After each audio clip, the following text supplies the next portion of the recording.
Fala aí, Giovana, o que você teve?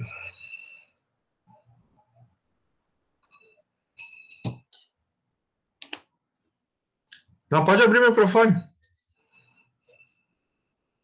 É mais fácil.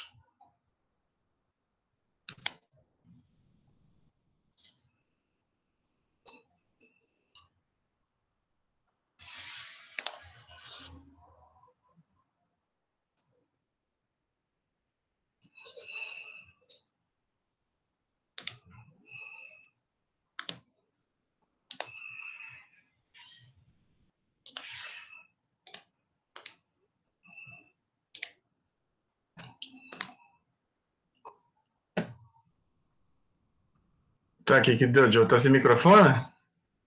Tá sem microfone, Giovana? O dela não tá funcionando. O Tá que ok. aconteceu foi quando ela baixou, eu não sei se você lembra, eu mandei mensagem pra você, daí você Isso, falou que era pra clicar naquele setup, sabe? você tá. Isso. Aí ela clicou no dela, só que não baixou, não carregou nada. Foi isso que aconteceu. Ó, porque às vezes assim, acontece muito dele descompactar. O setup é um dos primeiros que descompacta. E ele tá descompactando pastas ainda. Um monte de pasta lá dentro. Então, assim, ele é gigantesco, ele vai para um. Fica gigante. E aí você manda ele executar. E ainda está descompactando. Tem pasta interna que ainda está abrindo lá dentro. Aí ele vai e começa a rodar aquele setup, na verdade, é só um organizador, né? Ele vai buscando as pastas e vai registrando no sistema operacional. Se a pasta não estiver lá, ele para, o nem começa. Então pode ser isso que aconteceu. Tem que ver se ele baixou inteiro também, tá? Às vezes interrompeu, ele não está completo. Tem que ver se ele vem inteiro. Qual que é o tamanho do arquivo que vocês têm? Deixa eu ver se eu tenho ele aqui. Deixa eu ver, tem outro computador aqui.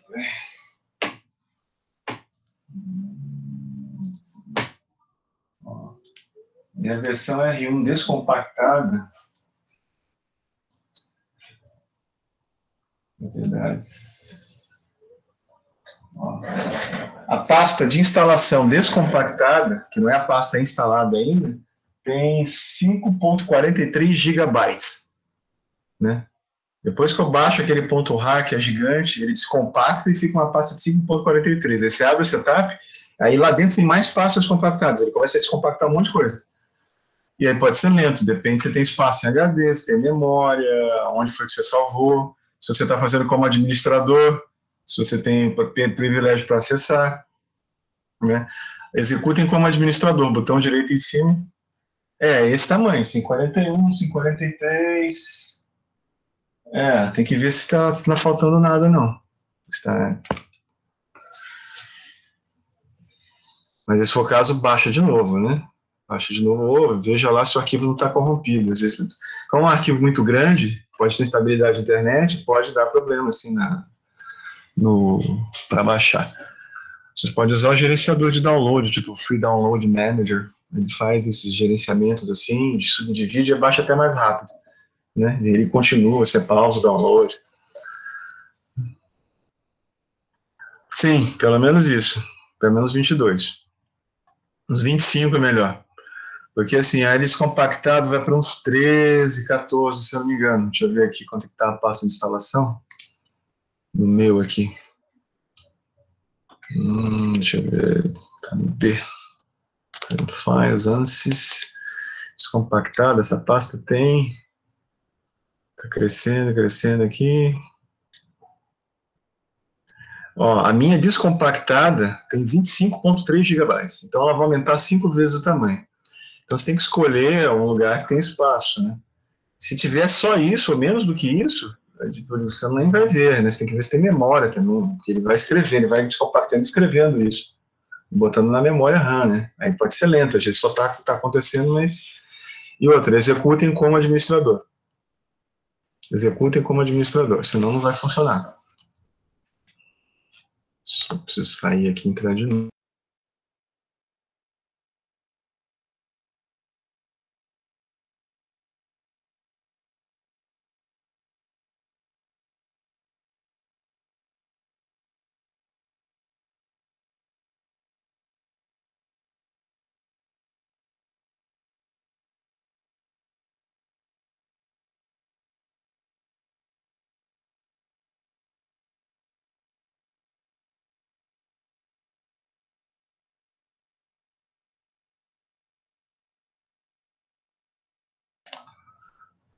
Você achou o tutorial, Ana Clara, na internet, né?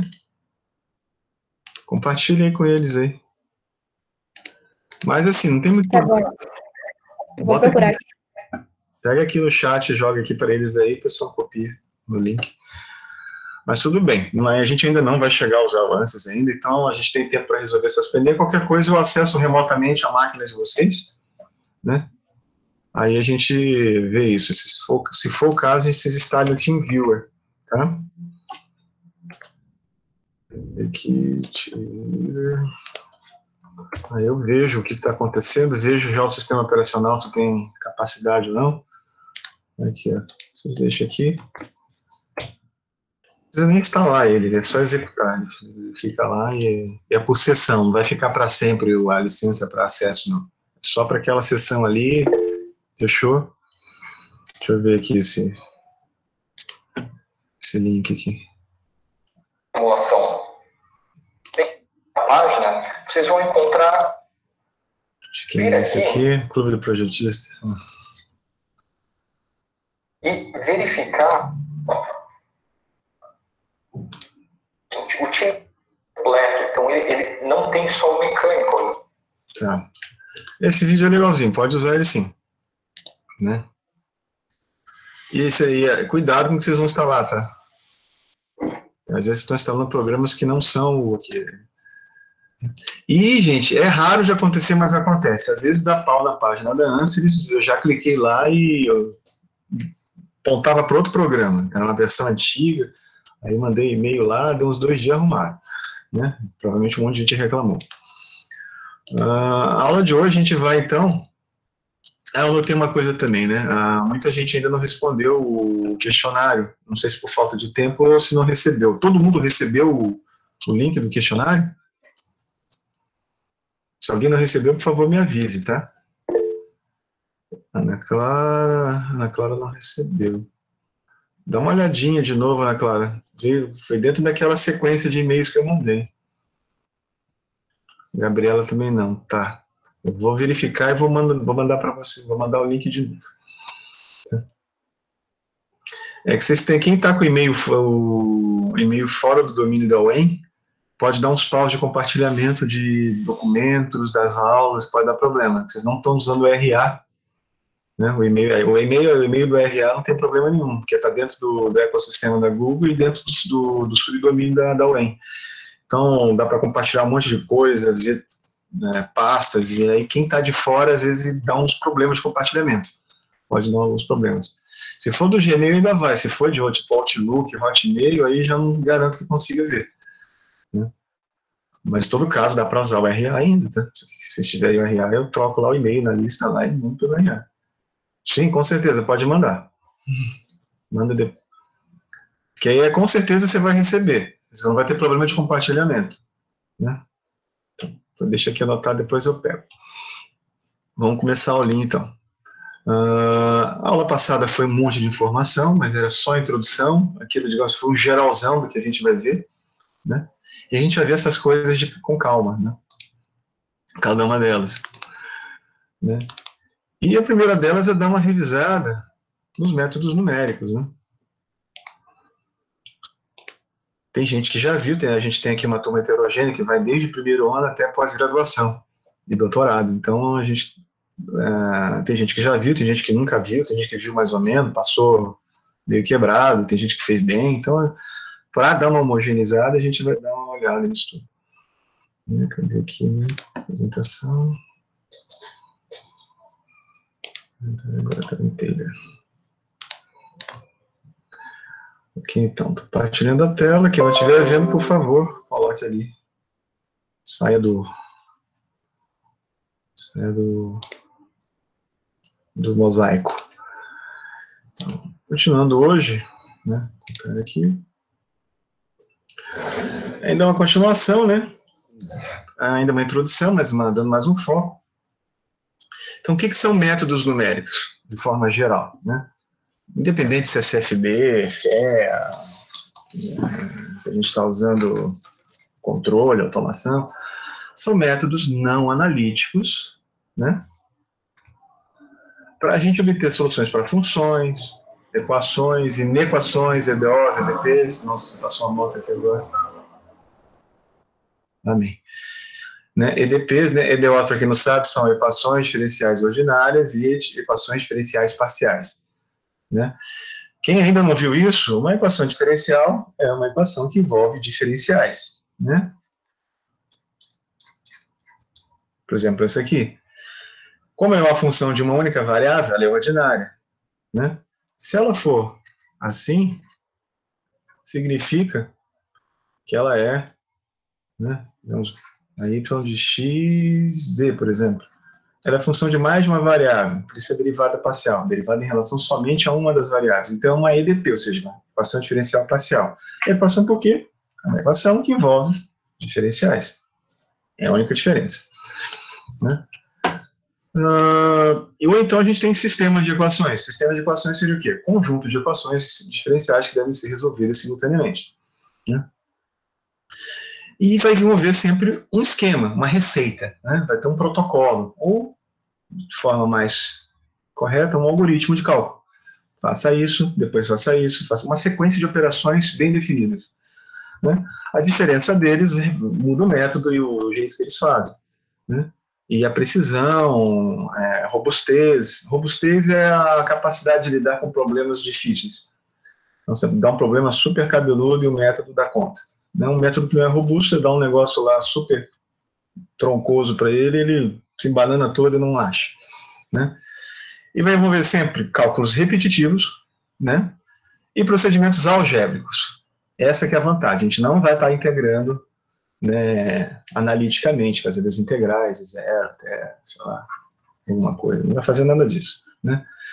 E assim, como são procedimentos não analíticos, né, numéricos, a gente vai usar daí valores e vai integrando esses valores, eles nem sempre são exatos. Alguns podem até dar a solução exata, né, em casos bem específicos e bem comportados. Né? E a solução manual é quase sempre inviável. Né? Por quê? Porque são cálculos repetitivos. Quantos? 5 mil, 10 mil, 1 milhão. Você tem um tempo. Se você fizer cronometrar ali o quanto tempo você leva para fazer a conta, multiplica isso pelo número de contas que você precisa fazer, você sabe o tempo que vai levar. Para isso a gente usa o computador. Né? E aí a gente vai usar o método computacional, ou seja, uma calculadora programável. Né? Ele requer uma programação desse algoritmo, ou seja, tem que indicar para o computador o que ele tem que fazer, e ele vai seguir essas instruções e vai resolver. Se tiver tudo correto, a gente vai encontrar a solução.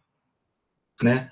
E quando a gente usa o método numérico? Quando não houver a solução, ou um procedimento analítico, né, que é a mesma coisa, né, a solução ou o procedimento analítico é a mesma coisa.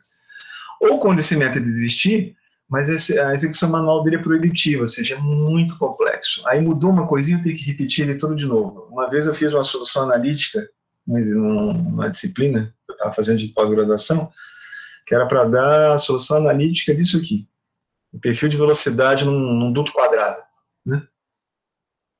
Ele vai fazer uma parábolazinha aqui, só que é uma parábola de base quadrada. Né? Você olha assim, ele...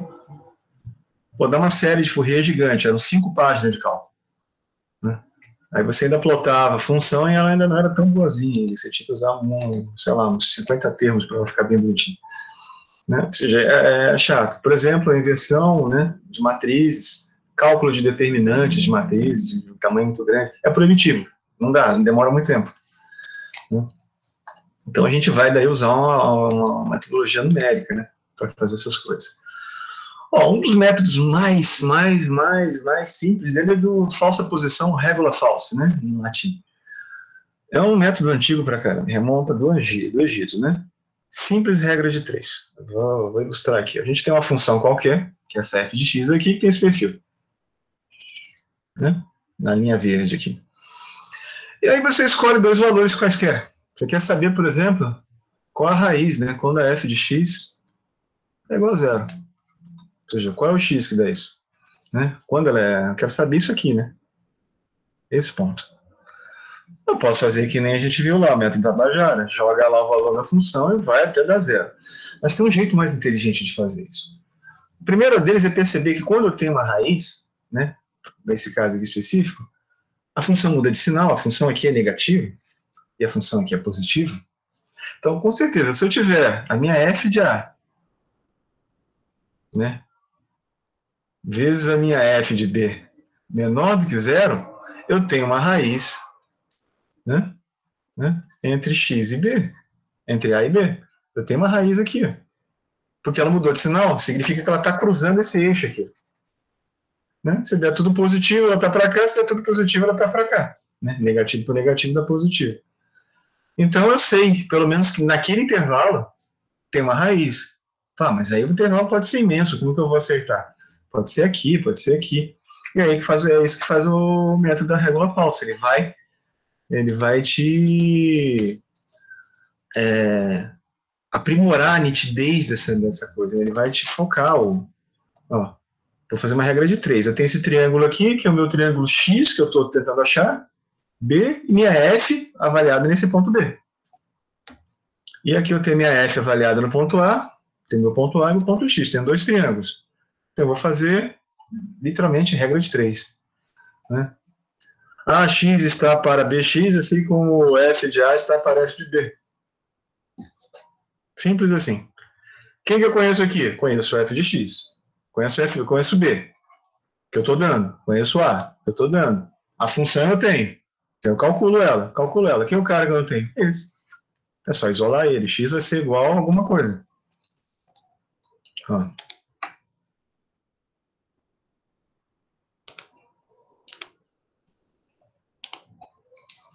Você isolando aqui, você tem agora uma fórmula de recorrência. Você vai, acha o F de... Você acha o X. Né? Esse X aqui. Que é simplesmente o cara que está entre A e B, de acordo com os valores da função. E aí vai acontecer o seguinte, né? Eu achei, e agora? A minha função agora eu vou ter que trocar, né? Ou vou trocar A, ou vou trocar B. Quem que eu troco? Se eu voltar aqui, X e B estão do mesmo lado. Se eu pegar, para esse caso, fizer F de X, que eu achei, vezes F de B, vai dar maior do que zero. É positivo, significa que não tem raiz entre eles. Se eu pegar a F de A vezes a F de X, é menor do que zero. Significa que entre A e X tem uma raiz. Aqui, ó. Entre A e X. Então, eu vou ter que fazer esses 2 testes aqui. Dependendo do teste que ele dá, eu vou pegar como novo. Eu vou trocar o X para A ou vou trocar o X para B. E vou repetir o cálculo de forma sequencial. Ó. Se for menor do que zero, eu troco para A, recebe o valor de X, que eu acabei de achar. Se for maior do que zero, então não. Significa que está aqui. O meu B tem que ser o X, eu tenho que trocar, eu tenho que trazer esse intervalo para cá. E fazer de novo, fazer um cálculo aqui agora. Então ela vai fazendo assim, ó. Tum, tum, tum, até que ela acha. Né? Ele vai fechando esse intervalo, né? Até que ele vai encontrando e acerta a raiz. Né? Por exemplo, aqui, ó. Aqui tem um pseudocódigo disso, né? Eu tenho essa função aqui, que eu sei que as raízes dela são essas 3 aqui, ó. 2, menos 1, 44,95 e 3,4495. São essas aqui. Né? São essas 3 aqui. Essa é a solução analítica, né? Que eu fiz no Maple. Então, o que eu tenho aqui? Tá. Primeiro, eu escolho um valor qualquer, A e B, sei lá, 1 e 2, 1 e 4, ou 1 e 3, por exemplo. Coloco lá, calculo F de 1, calculo F de 1. Pego 3, calculo F de 3.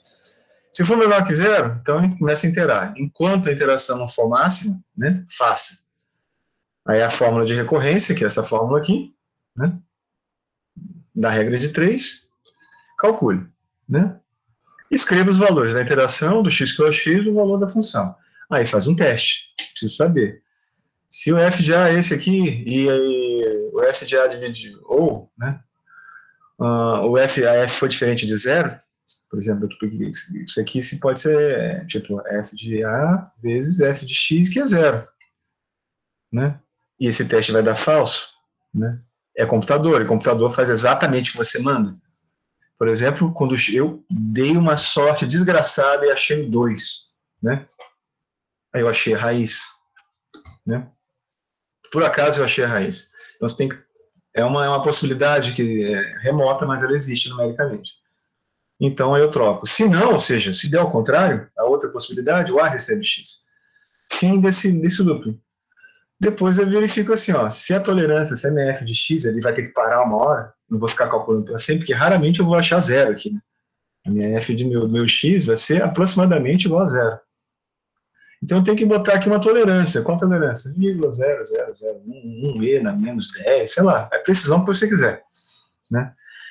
Ele faz isso, aí ele diz que a interação recebe a interação máxima para quê? Para zerar esse cara aqui em cima, ou seja, não vai fazer mais o cálculo. E aí escreva, x o valor é uma interação. Se não, itere de novo, a interação recebe mais um, ele vai fazer tudo, vai repetir o cálculo inteirinho. E vai fazer isso até encontrar. São duas possibilidades que ele para. Ou ele encontra a raiz, ou ele acha a interação máxima. Digamos 100 vezes, 1000 vezes. Né? Se ele não achar, significa que você escolheu um intervalo muito ruim, escolha outro, digamos 4 e 5. Né? Ou 0 e menos 1 milhão. Né? Assim, ele escolheu um intervalo ruim. Ele vai fazer o cálculo? Vai, mas ele vai demorar para convergir. A tua função é muito ruim, né? A função é uma função assim, toda achatada, né? Ou quase reta, assim. Né? Aí tem vários problemas. Como é geométrico, a geometria da função faz muita diferença no grau de velocidade. E aqui a gente tem um exemplo, entre 1 e 3, ó, o primeiro x dá 2,5, a função dá menos 81, e ele vai convergindo, até que ele chega na precisão que eu quero. Né?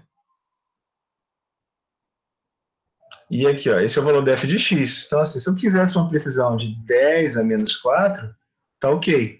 Se for uma precisão de 10 a menos 5, ainda vai convergir, ele vai ter que convergir mais aqui. Vai entregar 9, vai dar 2, porque aqui deve ter mais alguma coisinha. Aqui. É porque eu estou cortando a mantiça dele. 5 algarismos significativos. Então, a solução aqui é uma solução aproximada. Depende da precisão, e a precisão depende da aplicação e do que você tolera, né? Do processo que você está fazendo. Às vezes isso aqui é muito, às vezes é pouco. Né? Isso aqui pode ser uma fração mássica, né? Digamos assim, de petróleo. Se você produz bilhões de toneladas de petróleo por dia, é coisa pra caramba. Né? Se você está fazendo só arroz, isso aqui não é nada. Então é uma questão muito da aplicação. Não tem bom nem ruim. Né? Aqui já podia estar bom. 2,0 para mim está bom, 5 interações.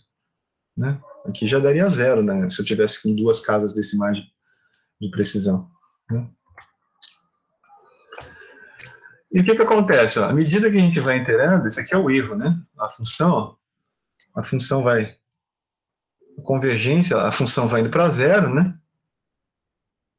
E as interações vão aumentando. À medida que eu vou aumentando, ó, em 8 interações eu bato aqui. Né? A minha função alcança 0 em 8 interações. Que é o que está aqui, né? Mas 0 onde? Dentro dessa precisão aqui, porque esse carinha aqui, ele está lá porque eu deixei de propósito, mas eu poderia ter botado com menos precisão. E tem outros métodos, por exemplo, o método de ponto fixo, né? Você pega a tua f de x aqui, ó, essa f aqui, isola esse x. Diz assim, x é igual, né, a x ao cubo menos 4x ao quadrado mais 10. Só que esse x aqui, eu vou dar para ele. Esse aqui vai ser meu x e esse aqui vai ser meu i mais 1. Ou seja, esse aqui eu dou, calculo o próximo x. Aí eu calculo, depois eu jogo aqui de novo e faço isso recorrentemente. E vou trocando. Então eu manipulo ela. A manipulação interfere? Claro. Se você fizer uma manipulação ruim, o método vai ser ruim. Basicamente é isso. Você calcula a função isolando. Para quê? Para que ela dê 0. Método secante é bem parecido, né? Antecede o método de Newton em 3.000 anos. Então ele não inventou muita coisa não, tá? Né? É outro método também, é uma outra fórmula de recorrência, vai envolver 2 pontos daí, mas é muito parecido, né? Vai envolver a função, aqui, agora envolve 2 pontos, e o método de Newton que envolve a derivada da função, né? E ele precisa dessa derivada analítica dele, ou da derivada numérica, né? Mas ele é muito robusto. E a vantagem deles aqui é que eles não têm nem isso se a equação é linear ou não. Eles trabalham com matriz. Isso aqui pode ser uma função ou um vetor de funções. Pode ser uma G1, uma G2, uma G3. Tá nem aí. Eles vão fazer. E aí, o que a gente faz numa simulação numérica? É usar um método numérico para a solução de modelo matemático para descrever um fenômeno físico. Simplesmente é isso. A gente vai simular, ou seja, a gente vai verificar, responder a pergunta IC, né? E aí a gente vai usar um modelo matemático resolvido de forma numérica. Isso é uma simulação, né? SFD? CFD está contido aqui, é um tipo de simulação numérica, né? E aí a gente, com essa solução, a gente vai dizer o quê? É observável?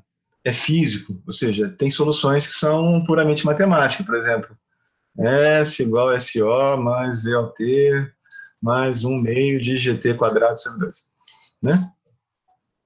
Isso aqui, ó, se eu for isolar aqui, eu faço uma parábola, né? E eu tenho aqui um tempo, tenho menos T e tenho T. Desde o segundo grau, o que o professor falava? Pega o tempo positivo, porque o tempo negativo não faz sentido. Se eu usar o método numérico para resolver uma equação dessa, eu posso encontrar essa solução e encontrar essa solução, mas somente essa aqui é que faz sentido, essa aqui não tem. E quem que responde isso? O engenheiro. A matemática não. A matemática vai te dar as respostas possíveis, inclusive soluções complexas, envolvendo números complexos. Né? Quem trabalha com engenharia elétrica trabalha direto com número complexo. Né? Tem significado físico? Tem, para eles tem. Para a gente tem algumas coisas assim, por exemplo, estabilidade de sistemas dinâmicos, por exemplo. Um controle é muito usado. Né? E aí, se a gente tiver esse negócio, a gente vai dizer quão precisa que essa solução é. Comparada, a gente tem que comparar com o fenômeno. A gente não pode simplesmente resolver e dar por encerrado. No caso de uma função f de x que dá zero, é fácil de verificar. Se ela deu zero, é a solução. Mas na equação diferencial, a gente não tem f de x. A gente tem a derivada da f em relação a x. E a gente quer achar essa f, com base em um monte de condição em um domínio super complexo, todo zoado, assim, essa batata. Né? Não é fácil de achar. Então a gente tem que fazer daí a comparação. Comparado, deu certo, então agora a gente vai ter uma ferramenta matemática e computacional que deixa a gente predizer e analisar qualquer cenário físico hipotético, sem ter que gastar dinheiro com reagente, produto, mão de obra, etc. Vai ter uma mão de obra que é o analista numérico que vai estar lá, e a equipe de engenharia, obviamente, mas você não vai ter que sacrificar a planta para poder, mexe na vazão e ver o que dá. Que é o que acontece muito em planta. Deu problema, fecha um pouco a válvula. Mas não sabe por que está funcionando. Esse é o grande problema. Né? E também, assim, ele tem muito baixo custo quando comparado com a abordagem experimental. Mas é melhor que a experimental? Não. Não é melhor nem pior. Elas se complementam, tá? Então a gente vai ter a analítica, a gente vai ter a numérica e a experimental.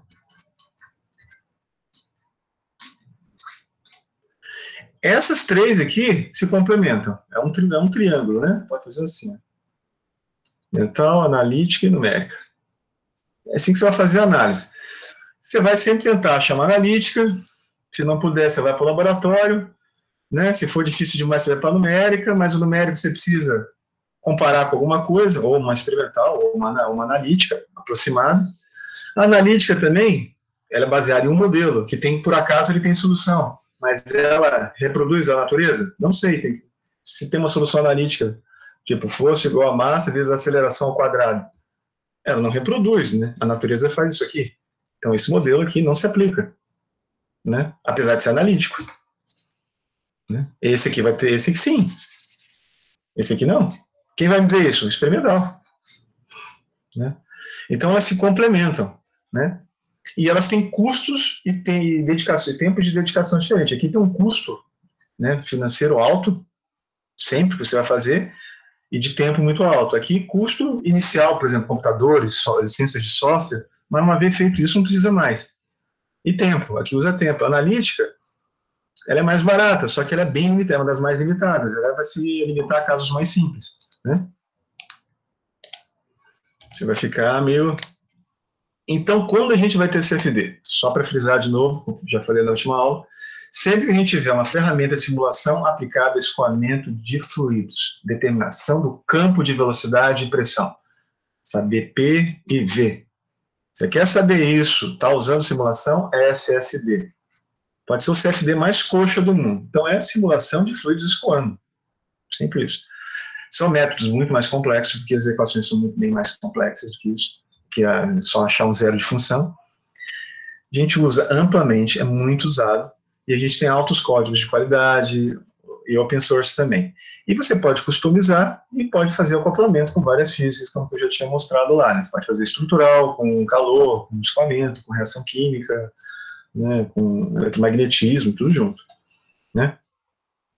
E o que é que eles resolvem? Todos eles resolvem equações de transporte.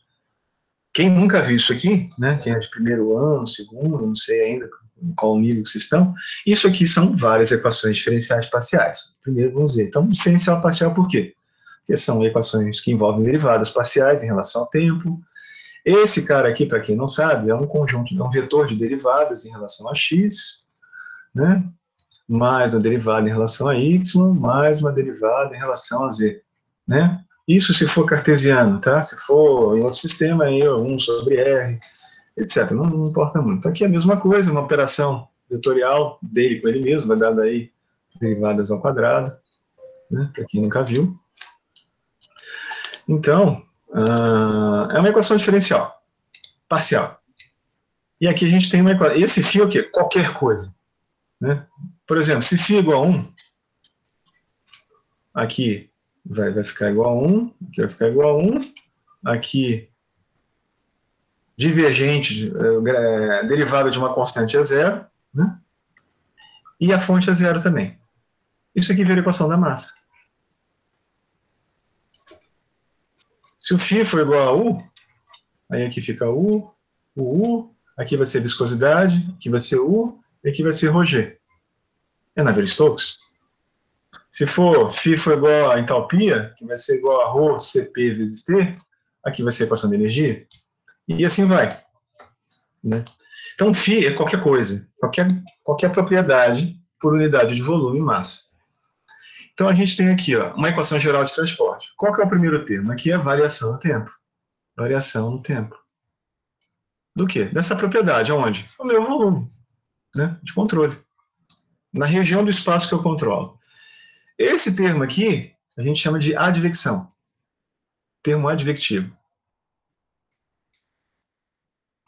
Por que advectão? Vectária de carregar, né, transporte, daí vem a palavra vetor, e ad, junto, de advogado, aquele que fala do lado. Latim também. Então, o que você vai ter? Advecção. Advecção o quê? É transporte dessa propriedade com a massa. Esse U é velocidade, ou seja, o fluido está... O cara está andando com velocidade U e uma massa. E ele carrega uma propriedade φ qualquer. Calor, própria velocidade, que é a quantidade de movimento. Espécies químicas, por exemplo, pode ser uma concentração do composto A, etc. Ele está carregando alguma coisa. Aqui é o processo de difusão molecular dele, ou seja, difusão, né? Transporte molecular devido ao gradiente dele, e é proporcional a um coeficiente de difusão, né? Se for quantidade de movimento, é viscosidade. Se for calor, é K, né? Coeficiente de condução. Se for massa, é DAB, coeficiente de difusão da espécie. E assim vai, tem vários deles. Né? E aqui varia, se for reação, se for um termo se for uma espécie química, aqui vai ser reação química. Esse cara é o cara que gera φ ou consome φ. Ele faz φ aparecer lá dentro ou sumir lá de dentro. Esse cara aqui é o que entra e sai dele, com velocidade U. E esse aqui é o que espalha ele em todas as direções devido à diferença de valor de φ aqui dentro e φ aqui fora. Se o φ for igual em tudo, esse termo zero também, ele some. Não vai ter difusão porque não tem diferença. Só vai ter difusão se eu tiver a diferença de potencial da minha propriedade. Tem um lugar que tem mais, tem um lugar que tem menos. Então ela vai se difundir naquela direção. Sempre assim. Se a gente pegar essa equação, né? Opa, fechar de novo aqui. E abrir esses operadores aqui, eu vou ter aqui, ó, derivada disso em relação a x, derivada disso em relação a y, derivada disso em relação a z. Isso tudo é isso aqui. Aí eu vou ter as componentes, componente x, v, que é y, e z, de velocidade. E a mesma coisa para esse termo aqui, ó. Eu vou abrir ele aqui em 3, ó, em cada direção, né? X, Y, Z. Então, a minha equação é desse tamanho, e essa é uma delas. E aí eu tenho que dar uma solução analítica, tenho que integrar isso aqui e dar uma solução analítica para essa propriedade, que eu não sei como ela é ainda, no tempo e nas 3 direções espaciais. Né? Boa sorte para quem conseguir. Por isso que a gente tem soluções específicas, teoria da camada limite, célula de Arnold, né? Para achar o coeficiente de difusão, tem um experimento específico disso em Lab 1 e Lab 2, né? Problema aletas, então a gente vai ter daí pegar essas equações e manipular para dar soluções analíticas, mas a gente não consegue, por exemplo, dar a solução de um conjunto de aleta do radiador do carro. Não dá. A gente consegue fazer de uma aleta. O conjunto de aletas, não. Né? Já mudou. Aí eu vou ter que usar isso aqui. E isso aqui não tem solução. Eu não consigo achar a φ. Eu preciso achar a φ de t, x, y, z. Eu preciso dessa função. Eu não sei quem ela é. Eu só sei as derivadas. Então eu tenho uma EDP. Então essas são as equações de transporte que tem cada termo tem um significado, né? E aqui, ó, esses termos aqui, se vocês olharem, né, para todas as equações de fenômenos, quem já viu ou vai ver, para cada tipo com a propriedade conservada, a gente tem uma equação constitutiva que diz como essa coisa trabalha na presença de um gradiente dela. Por exemplo, velocidade. Quando eu tenho um gradiente de velocidade, eu vou ter tensão. Aqui, vou ter uma tensão aqui na parede, que é essa derivada. Que aí o coeficiente angular dela é μ. Essa é a lei de viscosidade de Newton. Mas a lei de Fourier é a mesma coisa. Se eu tiver um coeficiente de um gradiente de temperatura, eu vou ter uma derivada. E o fluxo de calor é proporcional ao coeficiente de difusão térmica. Esse é o coeficiente de difusão de quantidade de movimento. Então, isso aqui é fluxo de quantidade de movimento. Isso aqui é fluxo de calor. E se for uma espécie química, sei lá um DCA, um Φ de A, é lei de Fick. Todas elas são iguais? É a mesma lei. Chama-se lei de gradiente.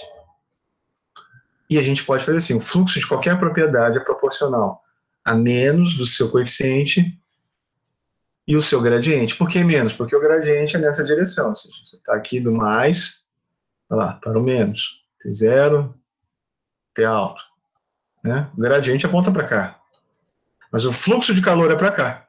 É do quente para o frio, não o contrário. Mas o gradiente, esse cara aqui, ele aponta para cá. Então você tem que usar esse cara aqui na frente para dizer que o fluxo que vai acontecer vai se dar nessa direção, não ao contrário. Senão você inverte a ordem física do processo. E isso vai entrar dentro das equações. E por que eu estou mostrando isso aqui? Porque os simuladores vão tratar todas as equações da mesma forma. Elas são todas iguais, só muda a quantidade, só muda o que é o φ.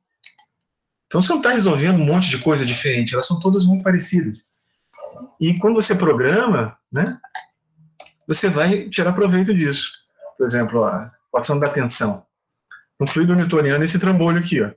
A tensão é proporcional a 2 vezes a viscosidade, e o tensor, que é uma matriz de derivadas de U, né, em relação a x, y, z, derivada de v, derivada de w em relação a x, y, z, né, 2 vezes, que é o tensor taxa de deformação, menos 2/3 de μ divergente de U, que é por causa da compressão, né, se a gente tiver coisa. Isso aqui é o termo de pressão, que também exerce forças de superfície.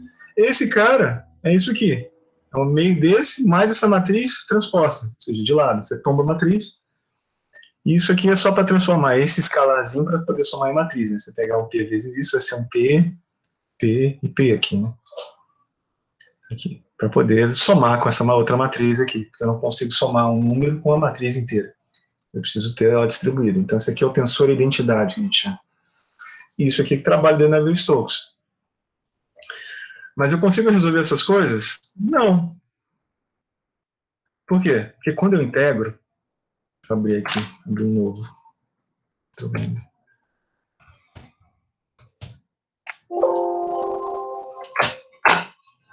Não precisa de abrir um novo aqui, branquinho. Por exemplo, vou fazer aqui uma...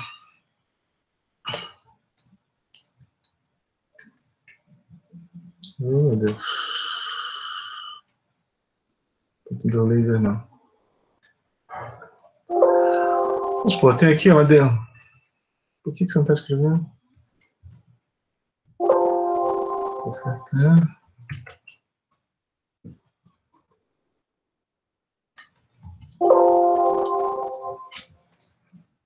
Por que não está escrevendo? Tá. Vai aparecer, ó. Ocultou. Vai apagar. Então tem aqui uma equação diferencial simples de dx igual a y. Como que eu resolvo isso aqui? Simples, eu vou separar. dy sobre y igual a dx. E aí, o que eu faço? Integro.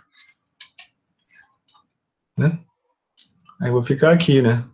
ln de y é igual a x. Estou com a integral definida? Não. Então, mais uma constante. É isso aqui que eu vou ter. Essa é a solução geral que a gente chama. Todas as equações desse tipo vão ter essa solução. Né? Ou se a gente quiser daí isolar aqui, vai ser daí, ó. Y vai ser igual a C, né? Exponencial de x. Se eu tiver um coeficientezinho aqui na frente, vai ficar ainda kx aqui. Tipo reação química. A dando B. Clássico. Né? Essa aqui seria a de B. No caso do sinal. Se for negativo, seria de A. Essa é a solução geral, mas ainda assim eu não tenho essa constante. Quem me dá essa constante? Os limites de integração? Então tem que dizer para o sistema quem é x. Quando x for igual a algum valor, sei lá, x igual a x0, meu y é igual a y0.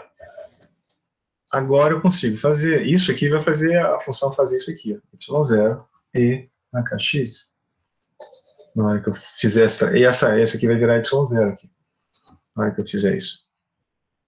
Eu não vou ter mais uma constante. Então, a condição inicial ou condição de contorno me transforma isso no modelo. Então, isso aqui, dy, dx igual a y, quando y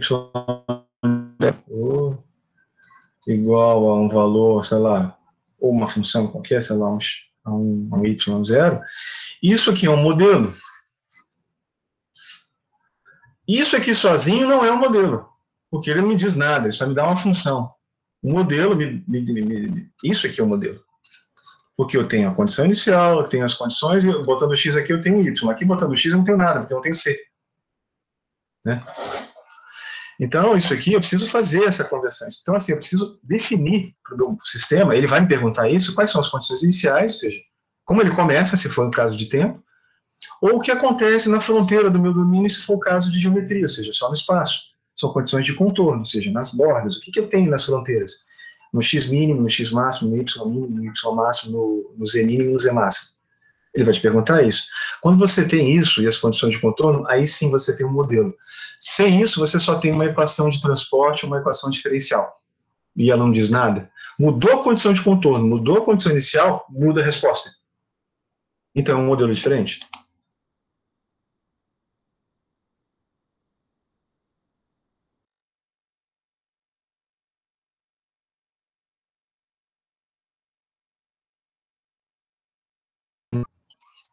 A de primeiro tipo é chamada condição de Dirichlet. Por quê? Porque foi o cara que o francesinho lá que deu esse nome. Então, e que tipo de condição é ela? Quando você tem uma variável qualquer, você conhece lá na sua fronteira o valor dela, quanto ela vale nessa fronteira. Quanto vale ter aqui? Temperatura, sei lá, 20 graus. É um valor. Ele é especificado. Ele é dado. Ou seja, não é um segredo de estado. Você tem que dar isso para o problema. Né? Senão ele não resolve. Então, por exemplo, temperatura 20 graus, velocidade zero da parede, pressão atmosférica igual a 1, coeficiente de, sei lá, esse K aqui, metro quadrado por segundo quadrado, energia cinética turbulenta, isso aqui. né? Etc. Qualquer variável que você precisar que estiver lá sendo resolvida, você tem que dar um valor na fronteira. Se você der um número para ela, isso é uma condição de Dirichlet. Outra forma é você dizer qual é a derivada disso, o que é diferente. Em dizer qual é a derivada de alguma coisa, você deixa o valor dele solto na fronteira. Deixa eu voltar aqui, ó. Digamos assim, ó, eu tenho um gráfico, e eu digo assim, ó, nesse ponto aqui em L, aqui eu quero que minha derivada seja nula, ou seja, zero, né? Meu ângulo aqui é zero. Minha derivada é nula, não tem inclinação nenhuma. Eu quero isso, ou seja, eu estou dizendo que ali que a minha derivada da minha φ de x em x igual a L é igual a zero. Eu estou dizendo. Eu estou dizendo que mas eu não sei quem é essa φ. Não conheço essa φ. Eu só sei que a inclinação dela lá é zero. Né? Deixa eu mudar a cor aqui.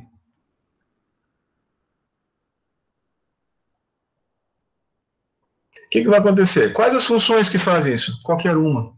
Eu faça isso e chegue aqui e faça isso. Essa aqui também é a solução. Essa aqui, então, nem se fale. Né? Essa, toda troncha, é a solução também. Né? Essa aqui, solução. Essa senoide, aí vai... Ó. É a solução, por quê? Todas elas respeitam isso. Elas não dizem qual o valor. Eu não sei qual o valor do... E precisa ser aqui? Não, pode ser aqui, ó. Derivada aqui é zero? Também é zero. E a derivada lá em cima? É zero? Também é zero. Então eu não sei se o valor é esse, se o valor é esse. Eu não sei. Tudo que eu conheço é o valor da minha derivada. E que condições são essas, Dani? Para que eu uso um negócio desse? Por exemplo, fluxo de calor igual a zero. A parede está isolada, é diabática. Significa que esse cara aqui é igual a zero. Significa que isso aqui passa para lá. Significa que essa derivada aqui na parede é igual a zero. Né? Então, a linha de calor vai chegar e a isotérmica vai ficar a 90 graus para a parede, uma parede adiabática. Ah, tem difusão de massa, mas a parede é isolada. A mesma coisa, o perfil de concentração vai ficar todo doidinho lá dentro, chegou na parede, ele fica a 90 graus. Seja qual for o ângulo dessa parede. É zero a inclinação, em relação àquela fronteira. Né? Esse tipo de condição, isso aqui que a gente determina, é fluxo. É condição de fluxo prescrito. Né? Eu estou dizendo qual o valor, e o fluxo é sempre dado pelas derivadas. Fluxo de quantidade de movimento, fluxo de calor, fluxo de espécie química. É sempre dado pela derivada.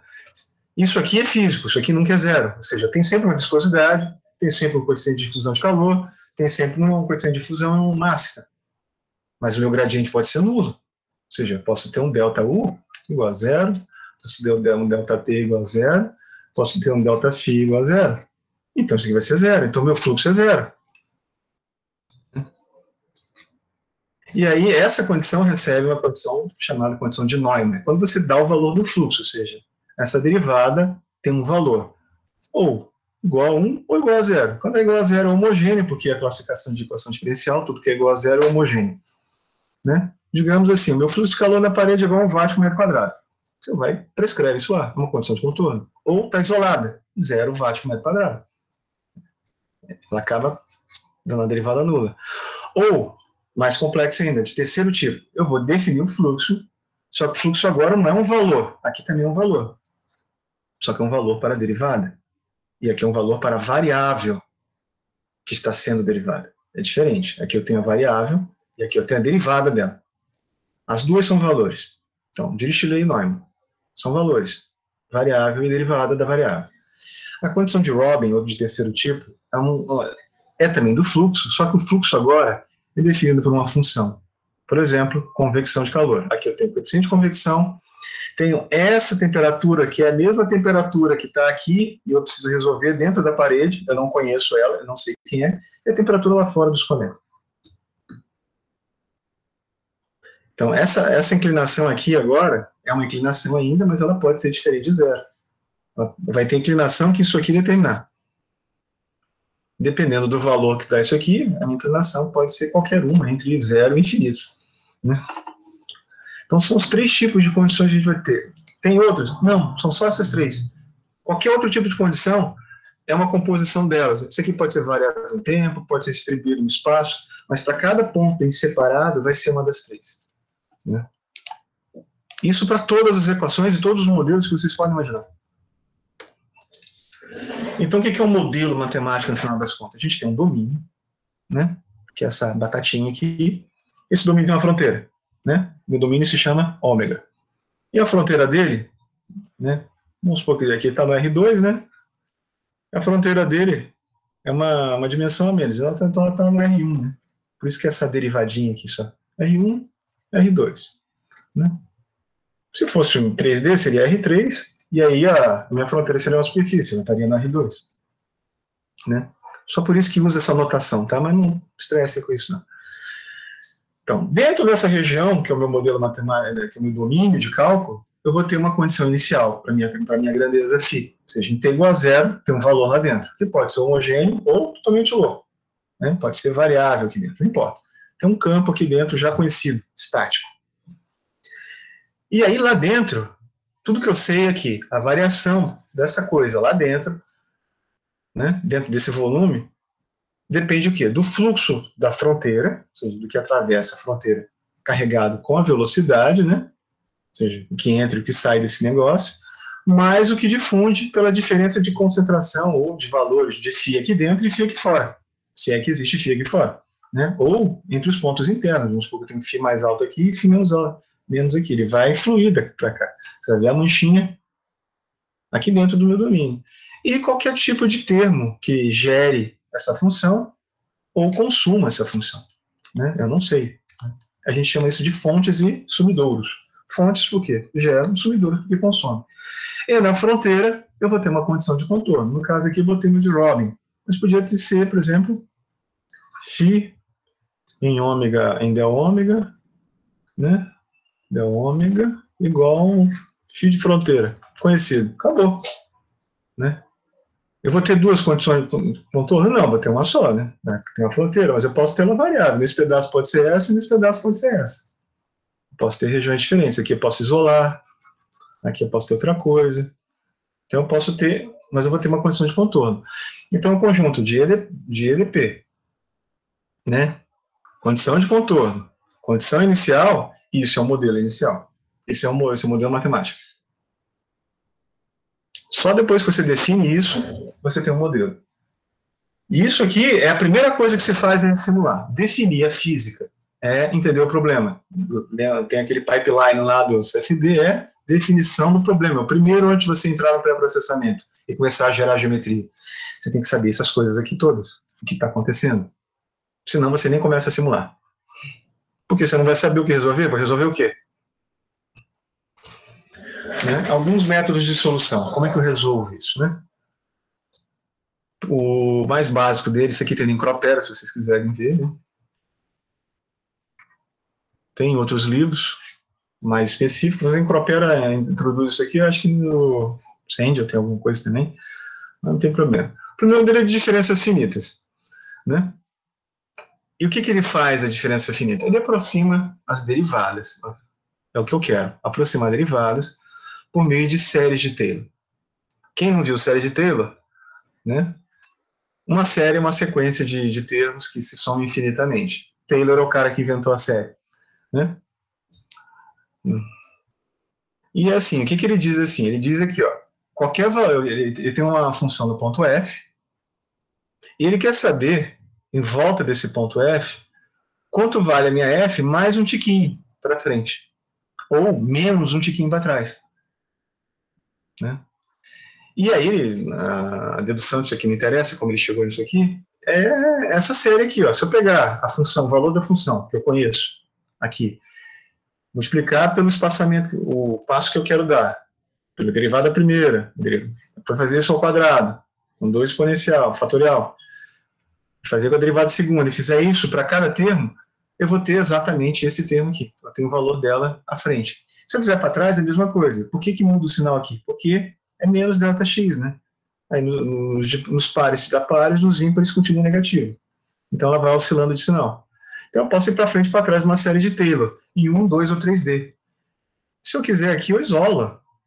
Eu posso isolar uma derivada primeira, posso isolar uma derivada segunda com base em valores discretos. Em x mais ΔX, em x menos ΔX, é isso que vai ser feito. Outro método de solução, método de volumes finitos. Né? O método de volumes finitos, ele integra a equação num volume de controle. Por exemplo, eu tenho um sistema 1D, eu vou ter um volume de controle, que tem esse centro no ponto P, tem as faces desse volume de controle, né? E aqui eu tenho um volume de controle vizinho, a oeste e a leste dele. Né? Em 2D a gente vai ter a norte e sul, em 3D a frente e atrás, né? Front e bottom, e back. Né? Front e back. Né? E aí a gente vai ter daí esses caras aqui. O que eu vou fazer? Vou fazer um balanço, vou integrar ele no volume. Ou seja, lá, ó, vou integrar, digamos, esse termo aqui ó, no meu volume. Isso aqui, estou usando o teorema da divergência de Gauss para transformar uma derivada de volume em uma derivada de superfície, porque eu estou fazendo o quê? Estou integrando nesses pontos de integração, que é o Wzinho e o Ezinho, ou seja, o ponto de integração a leste da face leste e o ponto de integração a oeste na face oeste e a leste da face leste. Só que isso aqui é analítico, né, uma integral contínua. Isso aqui não é contínuo, então essa integral vai ser um somatório de todas as coisas. E esse ds vai ser um ΔS, que é esse tamanho aqui, né, que na verdade é só o valor de ΔY aqui. Né? Então, na hora que eu faço isso, eu vou saber o quê? Que o ρ, o U e o valor da minha φ aqui tem que ser menos o que está saindo de lá, né? Ρ, U e φ aqui, ó, nesse ponto. Ó. Isso tudo vezes a área tem que ser igual àquilo lá. Ou seja, esse aqui é o meu cálculo. Se isso aqui for conservativo, se for massa, esses caras são iguais. Esse aqui é igual a zero, e um que entra é igual que sai. Que é o que deveria ser, não sumir. Esse é o método de volumes finitos de uma forma muito, muito simples. Né? Ó, o método de diferenças finitas, um exemplo. Né? A mesma equação que a gente fez lá, né? E aqui ela está sujeita a uma condição no contorno, ou seja, quando em x igual a zero, né? Aqui tem y0, eu quero saber o que acontece à medida que meu x evolui, que é o que diz a derivada. Ele não diz nada, ele diz que a inclinação dela é menos k sobre y. Mas eu não sei que função é essa que tem essa inclinação. O que eu posso fazer? Eu vou pegar, eu quero avançar em x, eu não sei de x0, eu vou fazer mais ΔX, ou seja, eu vou fazer um monte de pontinhos aqui. Né? Eu vou calcular em 0, 1 ΔX, 2 ΔX, 3 ΔX. Eu vou fazer uma série de Taylor. Então eu quero saber minha y, meu próximo em x menos ΔX. É igual, pego a série de Taylor inteira. Só que eu não vou usar ela inteira, eu só tenho minha derivada primeiro aqui. Eu vou daí truncar. E aqui começam os erros.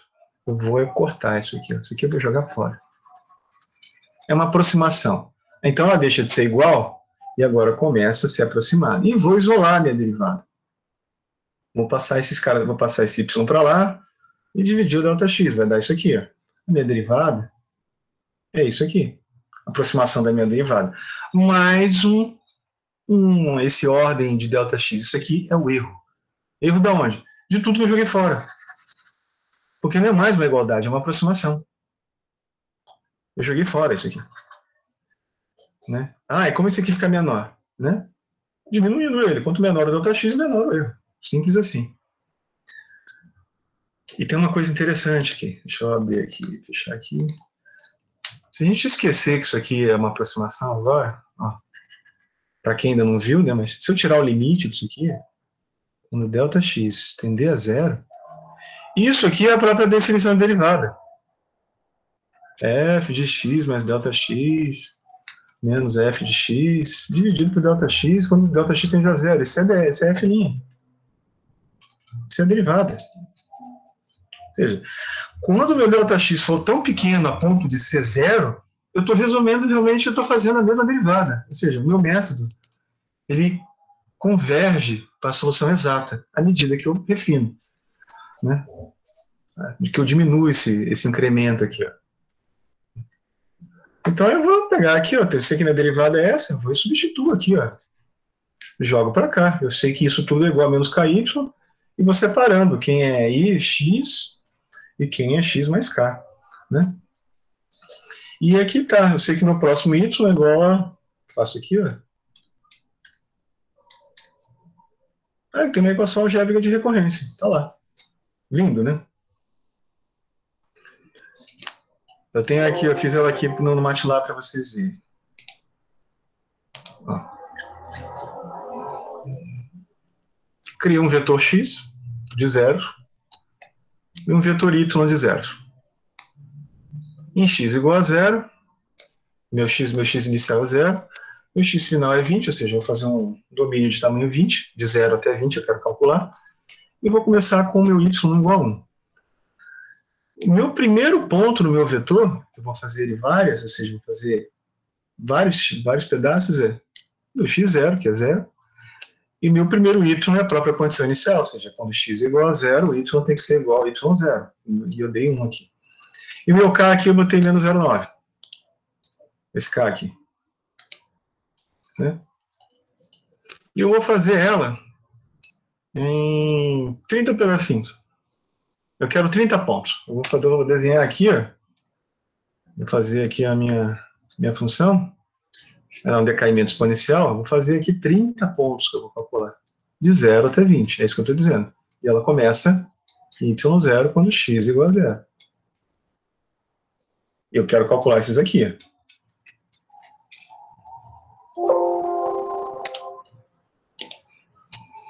Aí eu vou calcular meu Δx, né? Tem que dar isso também. Então eu pego o final menos inicial e divido pelo número de espaçamentos, que é o número de pontos menos 1. E aqui está a solução, aqui está a equação, só comentário, esse é o comentário, tá? Não faz nada. E aqui eu vou fazer, aqui que é a minha recorrência.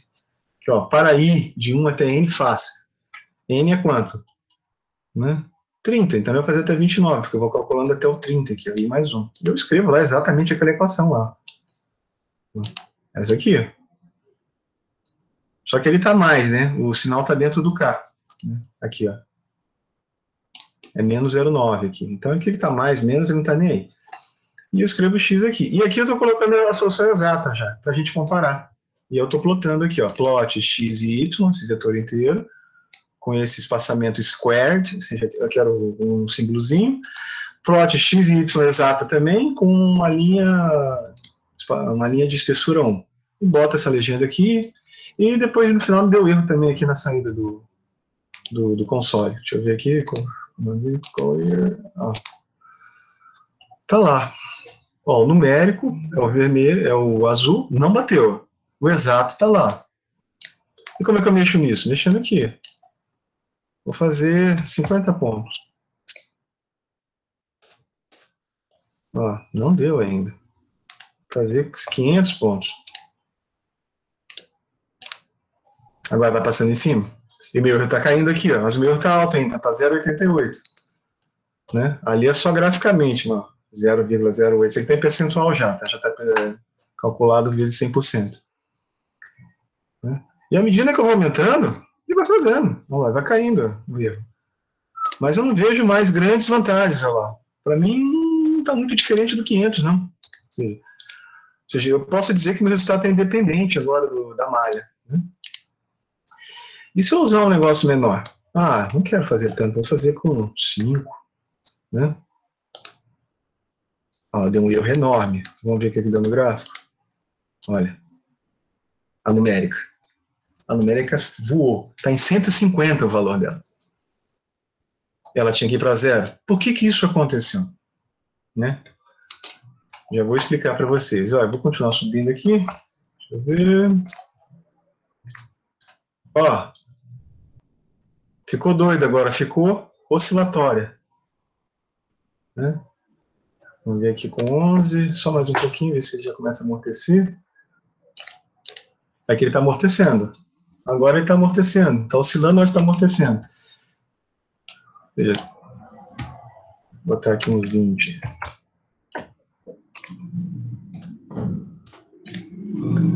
Aqui o 20 ele já trabalha legal.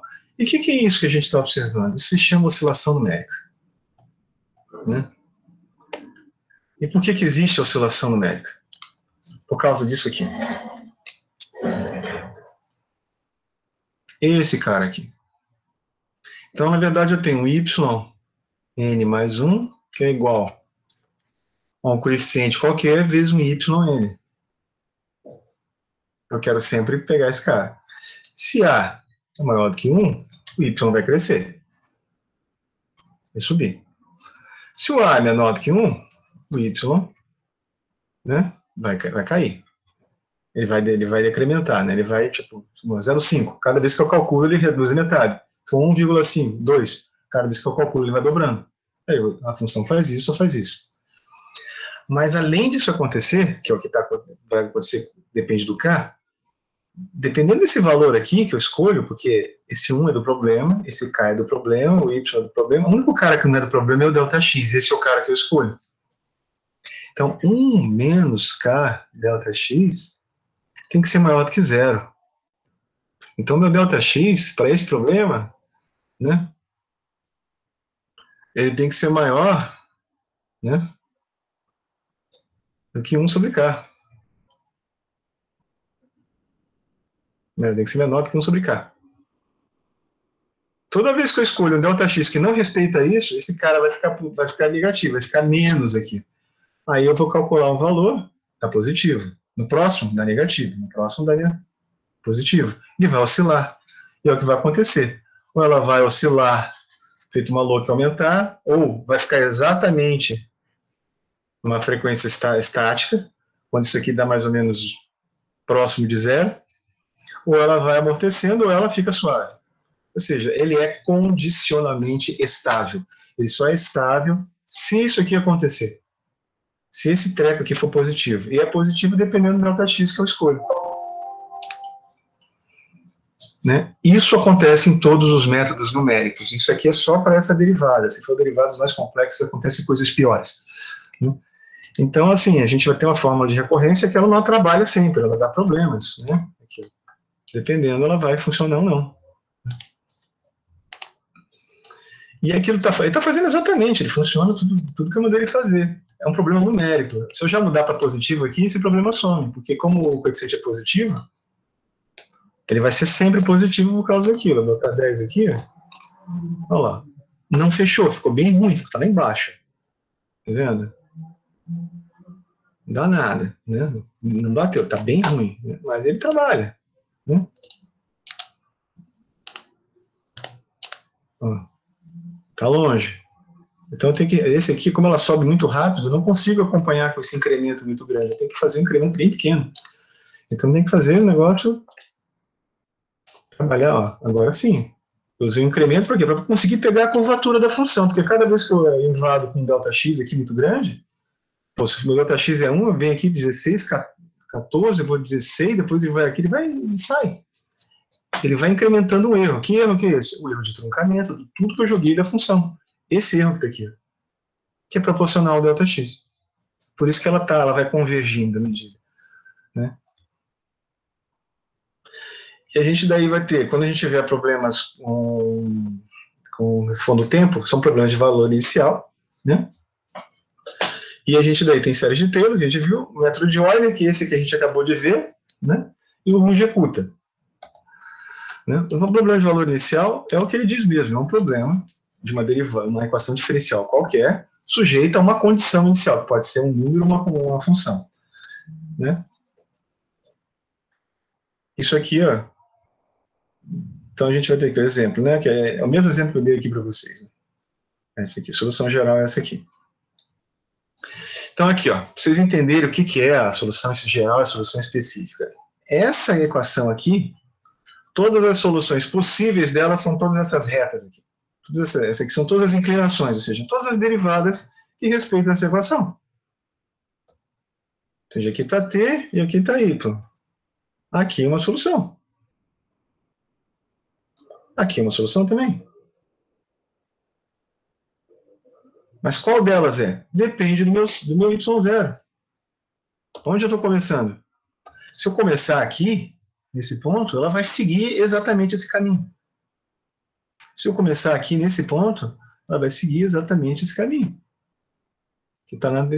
Então, aqui nessa, eu comecei com ponto 2, ela segue essa direção.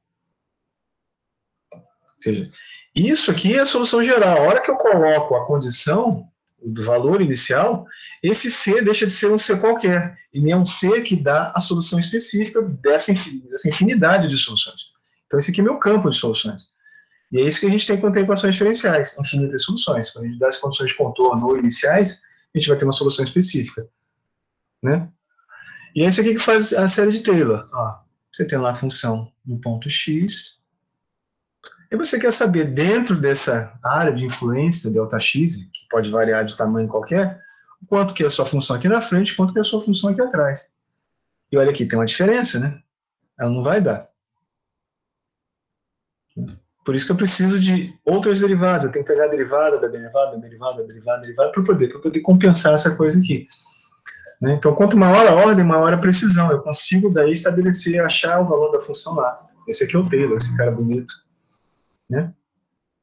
Ela não é um método numérico, é um método analítico de solução, mas a gente pode usá-la como método numérico. Né? E ela é usada, né? Por exemplo, eu posso pegar essa mesma aqui e calcular a derivada segunda dela. A derivada segunda disso aqui, né, é menos k. É y2.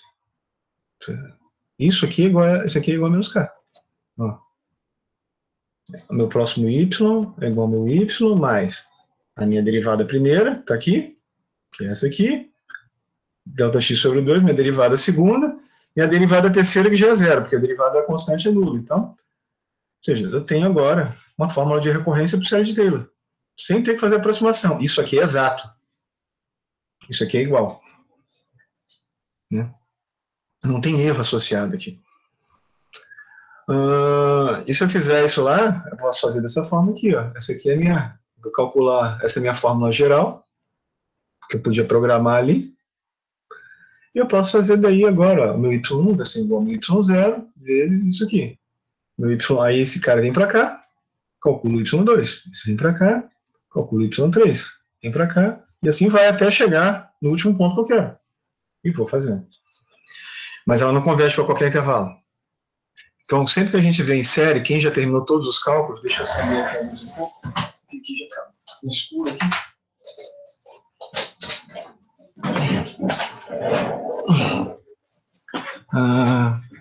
Sabe que nem toda série converge para todos os valores, né? Algumas séries são estritamente convergentes, outras não. E aí não seria diferente com essas aqui. Mas isso é coisa de cálculo, tá? Quem nunca viu, não tem problema, a gente não precisa se estressar com isso. O método de Euler é um método feito pelo Euler, que é esse cara do gorro legal, e ele tem mais ou menos 300 anos, a gente ainda usa. Quem já viu aquele filme daquelas calculadoras negras na década de 60, da NASA, Trem do Tempo, que tem aquela moça que é muito inteligente, que é muito boa, ele só consegue corrigir a rota do cara usando o método de Euler. Né?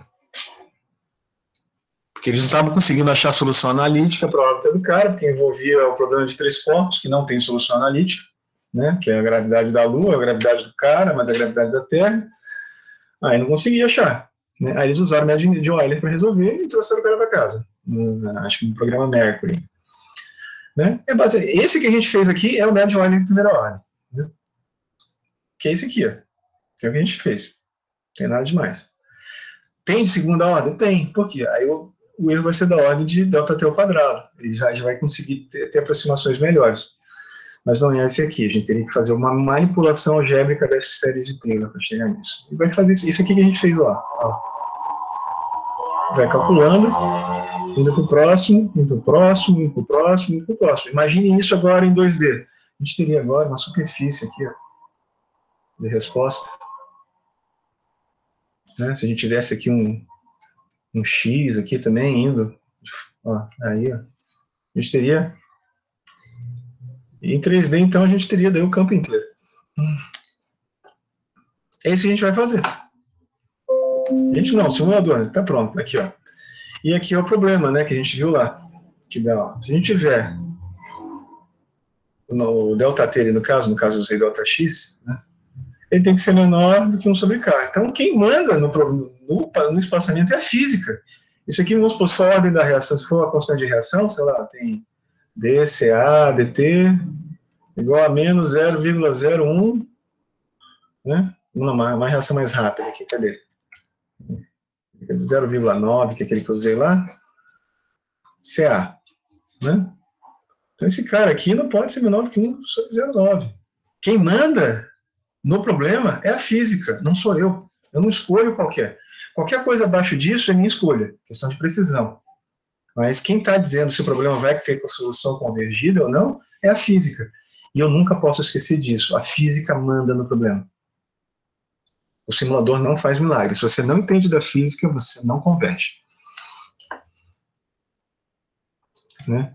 Então, esse cara aqui, ele é limitado. Por precisão, não. Por estabilidade. Ou seja, eu tenho um limite para o meu ΔT, que se eu não respeitar, a minha solução começa a oscilar. Então, limite por estabilidade. O método ele é condicionalmente estável, ou seja, estável dentro de certas condições. Qual? Nesse caso, essa aqui. E se mudar a equação diferencial? Tem que analisar e ver o que acontece. Vai mudar a condição também. Né? E aqui a gente tem o exemplo do método de Euler aqui, usando uma outra constante positiva, para vários espaçamentos aqui, ó, 0,5, 0,25, 0,125, e ela vai convergindo para a solução analítica, que é essa da bolinha aqui. A verde ainda está aqui, está perto ainda. Aí quando eu chego nessa aqui, ó, que é 0,00244, esse número doido aqui, ela está da exata. São números bem altos, 2 na 4.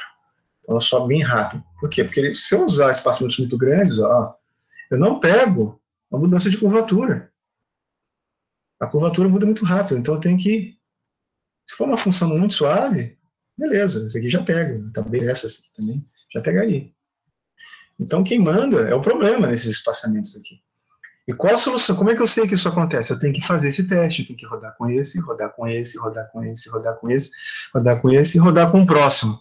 Vamos supor que eu não conheço isso aqui. Vai chegar um ponto que eu não vejo mais diferença. Eu não vejo mais, estão tudo em cima. Aí eu digo que o meu resultado está independente do passo de tempo.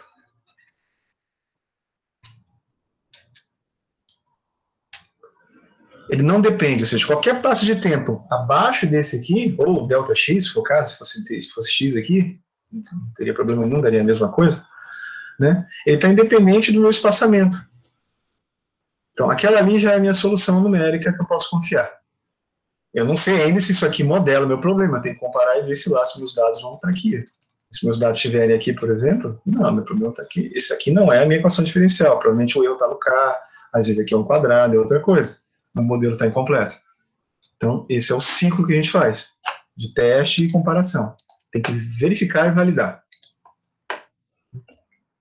Ó. Quando a gente pega aqui ela na escala log, a gente vê direitinho a diferença entre os resultados. Né? Aqui eu já não, entre essa aqui eu já não noto diferença entre a analítica e a numérica. Mas essa aqui, apesar de ser de 7 milésimos, 7,8 milésimos, eu ainda tenho diferenças consideráveis. Se eu integrar isso aqui, eu vou ter um pedaço aqui, ó, que eu estou perdendo, seja lá o que for. E o Ruge-Kutta? Né? O Ruge-Kutta, alguém já deve ter ouvido falar, se não ouviu, vai ouvir. Né? É um jeito de fazer isso aqui que o Taylor fez. A série de Taylor é legal. O que eu fiz aqui? Eu tive que calcular essa derivada. E se eu quiser aumentar a precisão, eu tenho que calcular a derivada de ordem maior ainda. Derivada quarta, quinta, sexta, etc.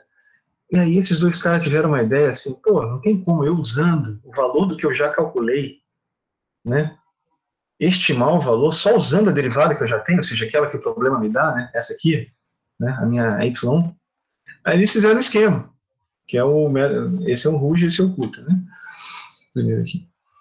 Então, na verdade, eles fazem 4 aproximações, né, calcula a primeira, calculado no ponto zero, depois eles incrementam meio passo, e depois meio passinho calcula a função de novo.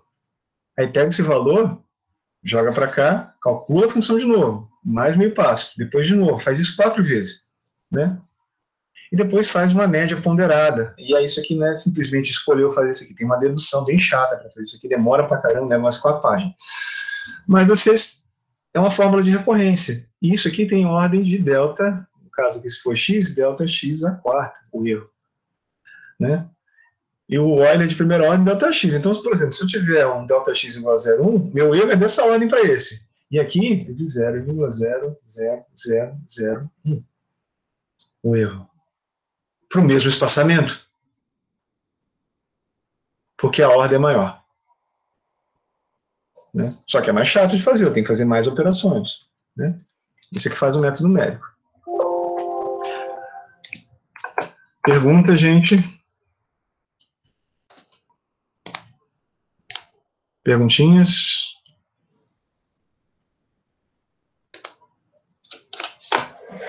Opa, pulei aqui. Tá, vamos seguindo aqui.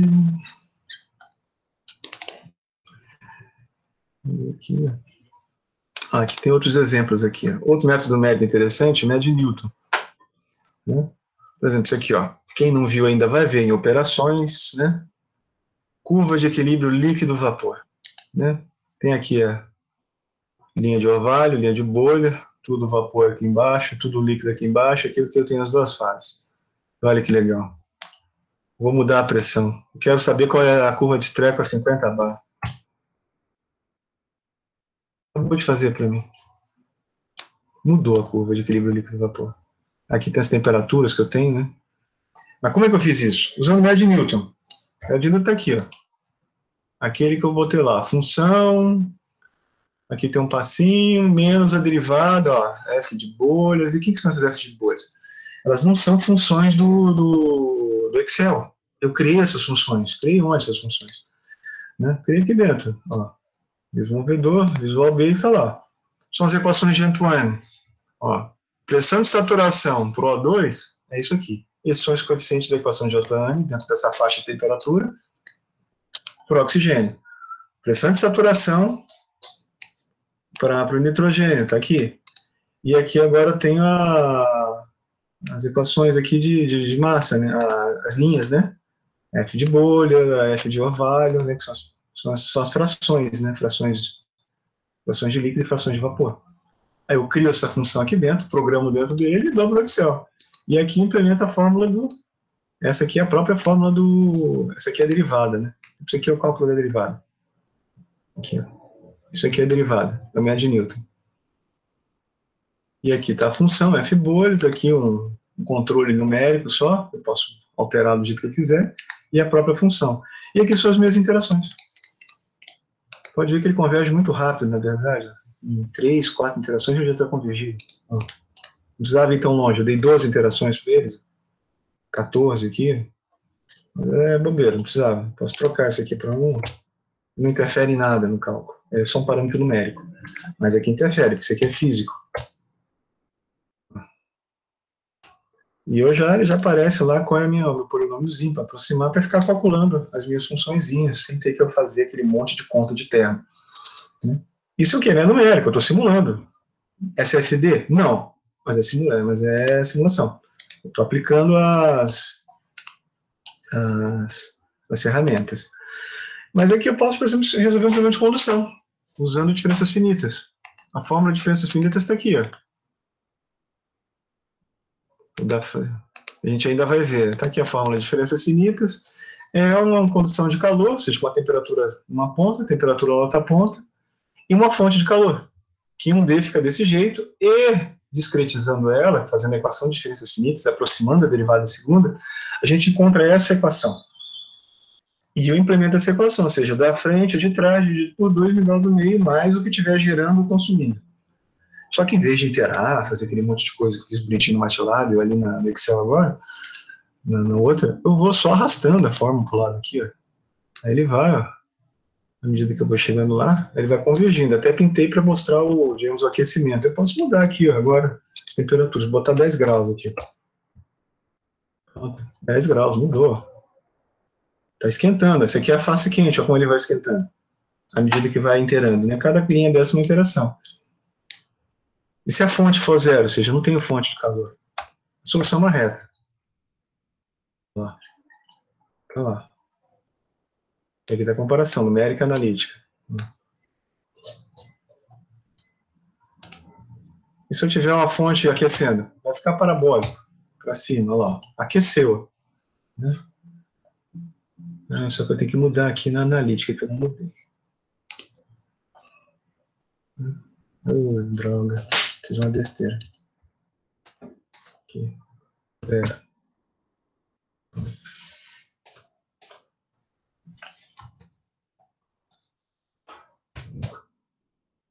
E vai ficando quadradinho.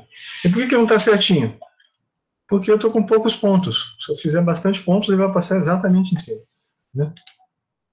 Posso botar aqui, o meu Δx aqui é 0,1, né? Que é esse espaçamento aqui. Se eu for diminuindo, eu consigo fazer, ela vai aproximando. Então, é isso que a gente faz. Mas não precisa mais ficar programando. A gente vai fazer isso, né, usando o simulador. O simulador, essas coisas já estão implementadas dentro dele. Vou ver aqui. A gente ainda tem mais um tempo. Voltando lá, né, aqui, ó. Além de ter problemas de valores iniciais, a gente vai ter problemas de valores de contorno. O que são problemas de valores de contorno? Na minha função, pode ser que não tem mais a derivada temporal. Não tem mais a derivada temporal aqui. Não estou mais com rho φ aqui. Não tem. Então a minha φ é a função de x, y e z. Ou seja, espaço, por isso valores de contorno. Né? E o que eu tenho que fazer? Vou integrar esse cara. Integrar onde? No contorno. Né? Ou seja, na superfície. Né? Se fosse um quadradinho, eu entregaria 2 vezes, de x de 0 até x máximo, de 0 até y máximo. Ou seja, é a integral que eu faço ali. Né? Para resolver isso. Eu preciso dar só que aí eu preciso dar os valores de contorno. Quando eu pegar essa função, qual o valor que ela tem no contorno? A integral me pergunta isso, e o método numérico também. Né? Eu não consigo fazer uma integral definida sem definir o contorno. Eu não consigo resolver uma EDP de forma numérica sem definir o contorno.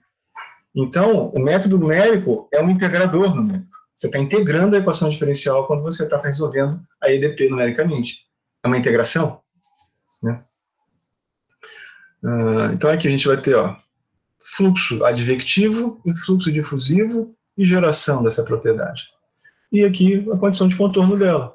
É um problema de valor de contorno. Seja lá qual for a solução disso, só tem contorno. A gente não tem um φ zero aqui. Né? Vai ter para chute. A gente vai começar a calcular com algum valor qualquer, porque é numérico, mas ele não é a condição física inicial do problema.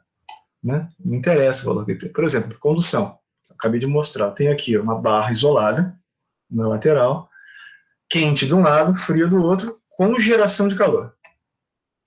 Está gerando calor. Então ela vai ficar quente, independente da temperatura das fronteiras. Então o calor flui daqui para lá, porque aqui a temperatura é quente e vai nessa direção. Né? Então eu sei, sem fazer cálculo nenhum, que meu perfil de temperatura vai ser assim.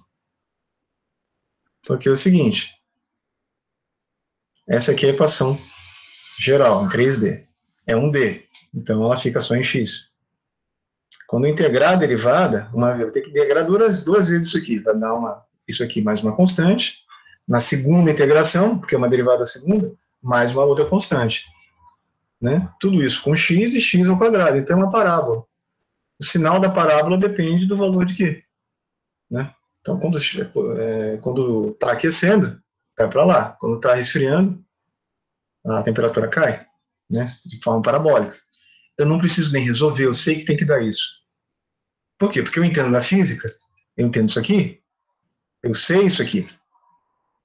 Se eu não souber isso aqui, eu não tenho a menor ideia do que vai acontecer e o que o simulador me der eu vou aceitar. Não pode. Tem que entender da física. Né? Tem que fazer sentido. Né? Então aqui, o que a gente vai fazer primeiro? A primeira coisa é subdividir o domínio.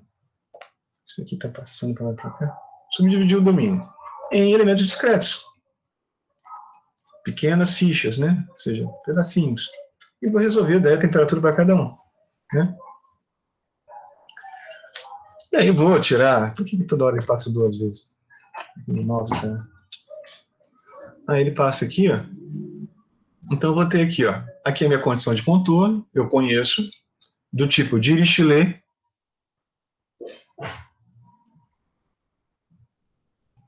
Dirichlet. Eu nem sei se tem esse I aqui. Acho que não tem esse I, não. Dirichlet. Dirichlet, sei lá. E ela é dada, ou seja, é um valor conhecido. Aqui também, esses caras eu não calculo. Eles são dados, são condições de contorno. Condição de contorno 1, condição de contorno 2. Quem eu não conheço é esse e esse. Ou seja, tem 5 pontos que eu não conheço. Então eu tenho que definir uma aproximação. E ela deve ser consistente, ou seja, uma aproximação que quando eu pegar a minha aproximação numérica, eu fizer o meu ΔX tender a 0, ela tem que me devolver isso aqui, que nem lá no método de Euler. Isso se chama consistência. Ela tem que ser consistente. E, pelo menos, condicionalmente estável.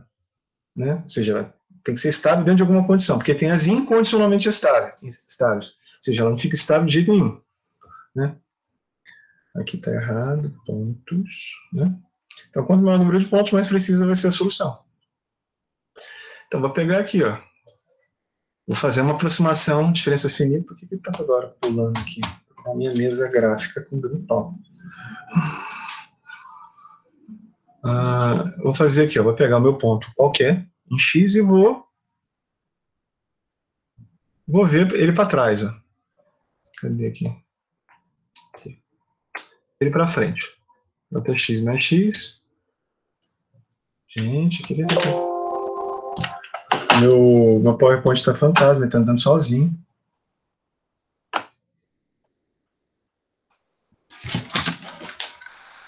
Isso aqui.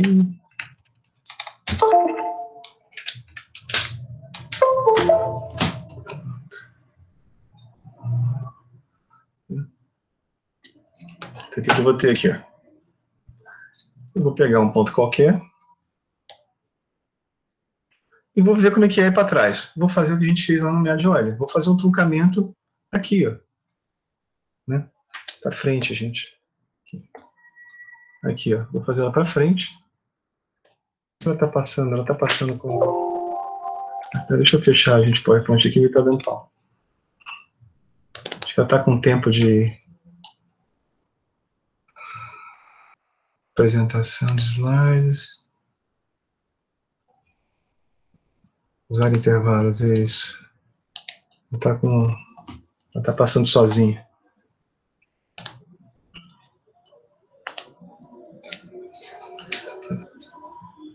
Eu vou fazer a aproximação em série de tela para frente, né? Vou truncar, ou seja, vou jogar isso aqui tudo fora. Eu vou ficar daí com uma derivada que tem essa aproximação aqui. Vou isolar essa aqui, né? E passar para lá. Então, minha derivada fica com essa cara. Beleza. Deixa quieto. Vou fazer também para trás. Se eu quiser para trás, a derivada é essa aqui, ó. Da frente menos de trás dividido pelo intervalo. Né? O meu erro também é da ordem de ΔX. Vou pegar essas duas. Uma é progressiva, por quê? Vai para mais ΔX. Uma é regressiva, porque vai menos ΔX. Vai para frente e para trás do ponto que eu estou querendo avaliar. Progressiva, regressiva. E o truncamento é dessa ordem. Por quê? Eu não joguei isso aqui fora ainda. Tá lá, eu peguei a série inteira. Né? Eu peguei as duas. Né? Vou somar. Vou só multiplicar isso aqui por menos 1 e vou somar. Isso vai trocar o sinal de algumas coisas. Aí vai somar aqui, ó, esse com esse. Esse aqui, aí tá esse cara. E esse aqui é de segunda ordem. Deixa eu ver, dividido por x, de segunda ordem. Tá errado isso aqui. Vai ficar o quê? Que a derivada do meu ponto x é igual à temperatura que eu tenho em volta dela. Ou seja, se eu quiser a temperatura aqui, ela é igual à média dessas duas, dividido por 2 ΔX. Oh, legal. Mas tem um problema. Ela não envolve em x. É estranho. Isso gera problemas, né? E a diferença de segunda ordem central. Vou pegar essa aqui, ó. Agora eu vou fazer para os dois lados. Vou pegar menos e mais. Eu quero essa aqui. Né? Ó, segunda ordem central. Vou pegar agora ela inteira. Vou truncar no terceiro termo. Vou ficar com o erro da ordem de quarto. ΔX a quarta. E pego menos ΔX mais ΔX. E somo todo mundo. Como o sinal já é trocado, essas aqui, as ímpares, vão todas se cancelar. Só sobra quem? A derivada segunda que eu queria. Aí fica aqui, ó, 2 vezes. Aí eu vou vai dar 2 ΔX. Aqui é meio, vai dar 2, vai cortar isso aqui, né? E eu isolo. Como eu dividi tudo por ΔX quadrado, eu que era da ordem de 4, fica na ordem de ΔX ao quadrado. E essa aqui envolve daí 3 pontos, né? Envolve o ponto que eu quero e os vizinhos dele.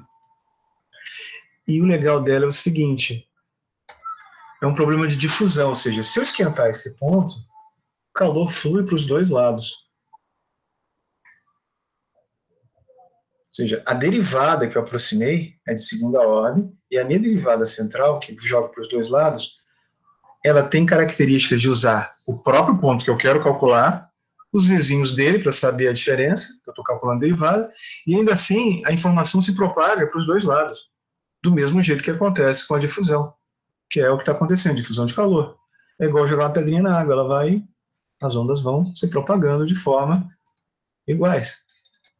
Se eu tiver algum obstáculo aqui, a onda volta. É a mesma coisa, se eu tiver uma temperatura mais alta aqui, o calor vem para cá. Então ela é fisicamente melhor do que a outra, porque ela envolve, além do ponto que eu quero, ela envolve o próprio processo físico, né? E essa que eu vou usar, eu pego ela, aproximo, ou seja, pego essa derivada e, em vez de usar x, eu vou usar esses índices, né? Mais um que é o da frente, o que eu quero, e o de trás, dividido por quadrado, a fonte, isolo K, isolo esse aqui, que é o cara que eu quero, e fica aqui, ó. O que ele está dizendo? A temperatura é igual à média dos vizinhos, ou seja, pega aqui, ele é um do meio. Mais qualquer coisa que esteja aquecendo ou abaixando a temperatura. São as 3 possibilidades. Ou seja, a aproximação é física. E se eu fizer aqui o ΔX tender a zero, isso aqui vai tender novamente a equação diferencial, né? E aqui eu não tenho nenhum problema. Todos os coeficientes aqui é positivo na frente, positivo, tudo é positivo. Ela é totalmente estável e consistente. Eu vou ter convergência. E como que seria daí eu montar isso? A primeira é dada, condição de contorno. O T2 é igual a T3 mais o T1 dividido por 2 mais a fonte. Aqui. Aí eu acho o T2. Achando o T2, vou para o próximo. T3 é quem? T4 mais T3 dividido por 2 mais a fonte. Achei T3. Jogo para cá. Quem é o T4? T4 é T5 mais T3 dividido por 2 mais a fonte. Achei T4. E assim vai. Quantos pontos forem necessários. Ou, esse aqui eu estou resolvendo uma por uma. Essa eu estou resolvendo aqui. Eu monto uma matriz. Ou seja, isso aqui vezes esse aqui é igual a esse aqui. Esse aqui vezes esse, 2 vezes esse, menos esse aqui, é igual a esse aqui. Aqui, ó, é o que está lá. Né? 2 menos S. E aí eu inverto essa matriz. Então, no final das contas, todo método numérico resulta num sistema matricial para resolver. E a gente resolve ou diretamente, resolvendo essa matriz inteira, ou resolvendo equação por equação, indo nesse ponto, indo nesse ponto, indo nesse ponto, indo nesse ponto, e avançando. E fazendo isso N vezes, até convergir. Né? De cá para cá também. Tem direção que eu posso fazer o contrário. Pode ser nessa direção, não tem problema nenhum. E vai me gerar isso aqui. Invertendo isso, T é igual a menos 1 B. Eu tenho que inverter a matriz para achar o vetor de temperaturas. E aqui estão as condições de contorno. Então, se eu tirar a condição de contorno daqui, esse cara não existe. Se esse cara não existe, esse aqui não existe, mesmo tendo a matriz. Então eu preciso da condição de contorno. Então, por isso que condição de contorno, equação diferencial e valor inicial dá um modelo. Aí eu consigo resolver numericamente ou analiticamente. E eu também posso discretizar as condições de contorno. Também deve, né? Além de poder. Por exemplo, aqui, ó, vamos supor que eu não tenha calor de Dirichlet, eu tenho uma condição de Robin. Ou seja, convecção, né? Tem convecção de calor. O meu fluxo de calor é igual a convecção. E T no infinito. Eu tenho um monte de jeito de fazer isso. Eu vou fazer a diferença central, de cara. Vou pegar. Eu tenho como essa derivada é da barra, então eu não tenho como calcular essa derivada para fora. Eu tenho que calcular daqui para dentro. A única forma de eu calcular essa derivada é pegar a derivada daqui, menos esse valor, e dividir por ΔX. Esse cara é do problema e o T é o próprio T que eu tenho aqui, que eu não conheço agora. Esse T é indefinido. Né? Eu só conheço o fluxo, eu não conheço o valor de T. Por isso que é uma condição de Robin. A outra é de Dirichlet. E agora eu vou discretizar e isolar. Quem que eu quero? Eu quero T1. Eu vou isolar T1, isso aqui tudo. Aí eu vou isolando, pego H, K, levo... Aparece esse termo aqui, ó. E esse cara aqui é o número de Biot, de malha. O número de Nusselt, dependendo do tipo de problema, eles têm a mesma, só muda quem é o K aqui na coisa, né? O K do fluido ou o K do sólido. No caso aqui é o K do sólido, então é o Biot. É o número de Biot. Aí você vai, tá, beleza, o número de Biot, legal, né? Se você não soubesse que é o número de Biot, não tem problema, deixa do jeito que estava ali.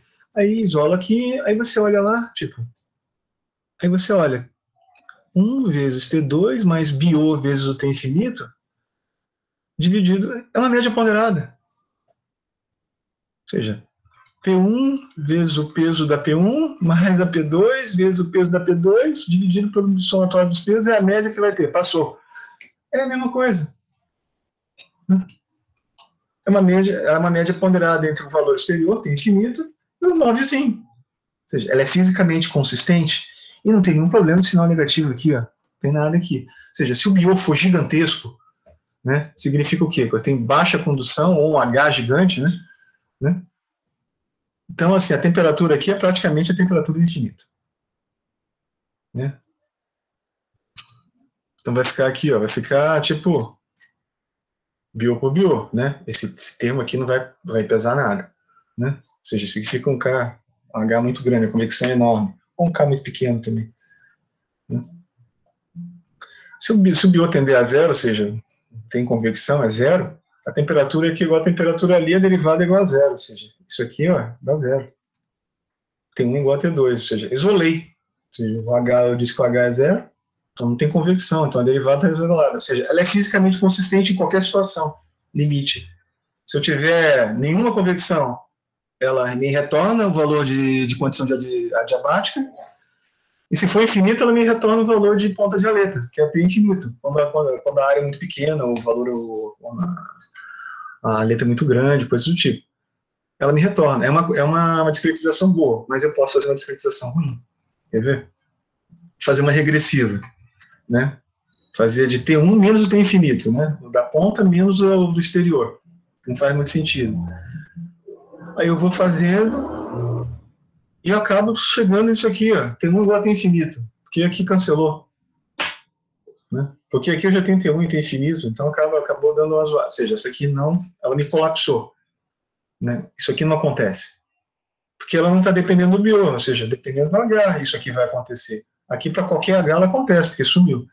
Ou vou fazer uma central, vou pegar o T2, vou pegar o cara que estava aqui dentro ainda, pegar esse e fazer com aquele para estimar esse do meio, pegar os vizinhos dele. Vou fazer aqui, aí aqui deu um problema. Já tem um menos T2 aqui agora, né? E aqui é Biot mais o peso 1 de um menos o peso 1 de outro, que dá zero, que é o peso que está aqui embaixo. Então, dependendo do valor que dê aqui, esse negócio pode começar a oscilar. Porque pode dar um valor negativo, positivo. Vai começar a envolver uma diferença que pode gerar oscilação. Ela retorna os valores, se eu botar um Biot gigantesco, ela também dá T infinito. Né? Se o Biot for zero e me dá isolado, dá ok. Só que ela está sujeita a oscilação. Então, numericamente, ela é ruim. Essa é fisicamente ruim. E essa primeira é tão numericamente e fisicamente ótima. Então, é essa aqui que eu vou usar. Então, há mais de uma abordagem quando você faz isso. E aí é isso que está feito aqui, na planilhinha. Né?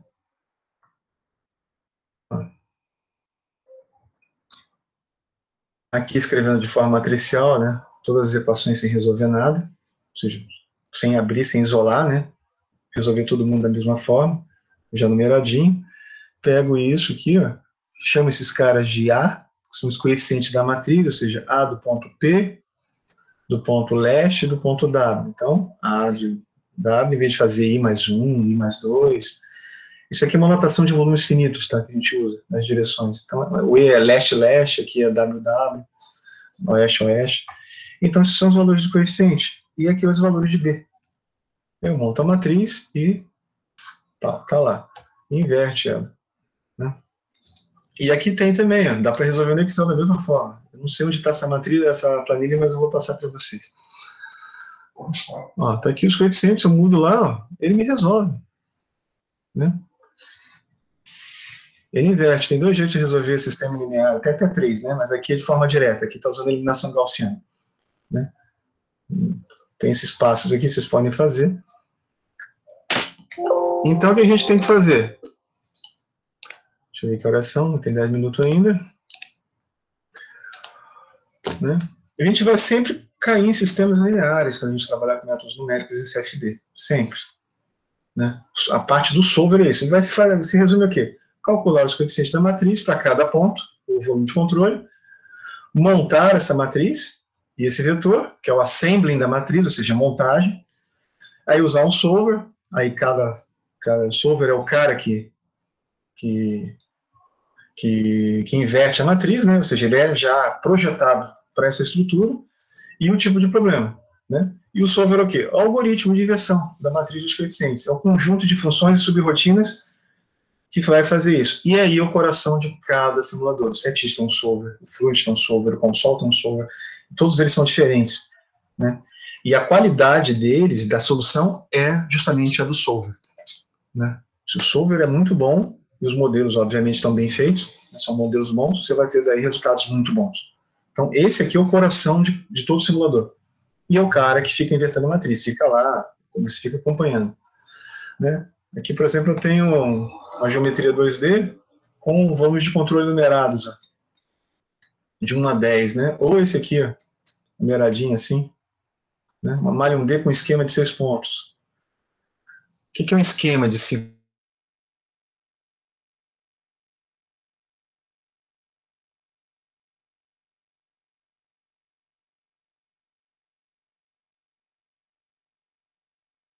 Esse cara, esse cara e esse cara. Ou seja, eu fiz uma série de Taylor que pega 2 pontos na vizinhança. É um esquema de 6 pontos. Uma malha 1D. Isso muda a estrutura da matriz. Ó. Porque aqui eu vou ter coeficiente, aqui eu vou ter coeficiente. Aqui eu vou ter coeficiente, aqui eu vou ter coeficiente. Para cá, eu não tenho coeficiente. Para cá, eu não tenho coeficiente. Então aqui ó, vai ser 0, 0, 0, 0 para a matriz. Aqui não vai ser 0. Aqui, para esses daqui vão ser 0. Aqui não vai ser 0. Tipo isso aqui, ó. De 5 pontos, o ponto central pega os vizinhos e depois o ponto a norte e a sul. Mas por que ele está tão longe? Porque é o quanto ele anda. Ó. Deixa eu tirar aqui e apagar isso aqui.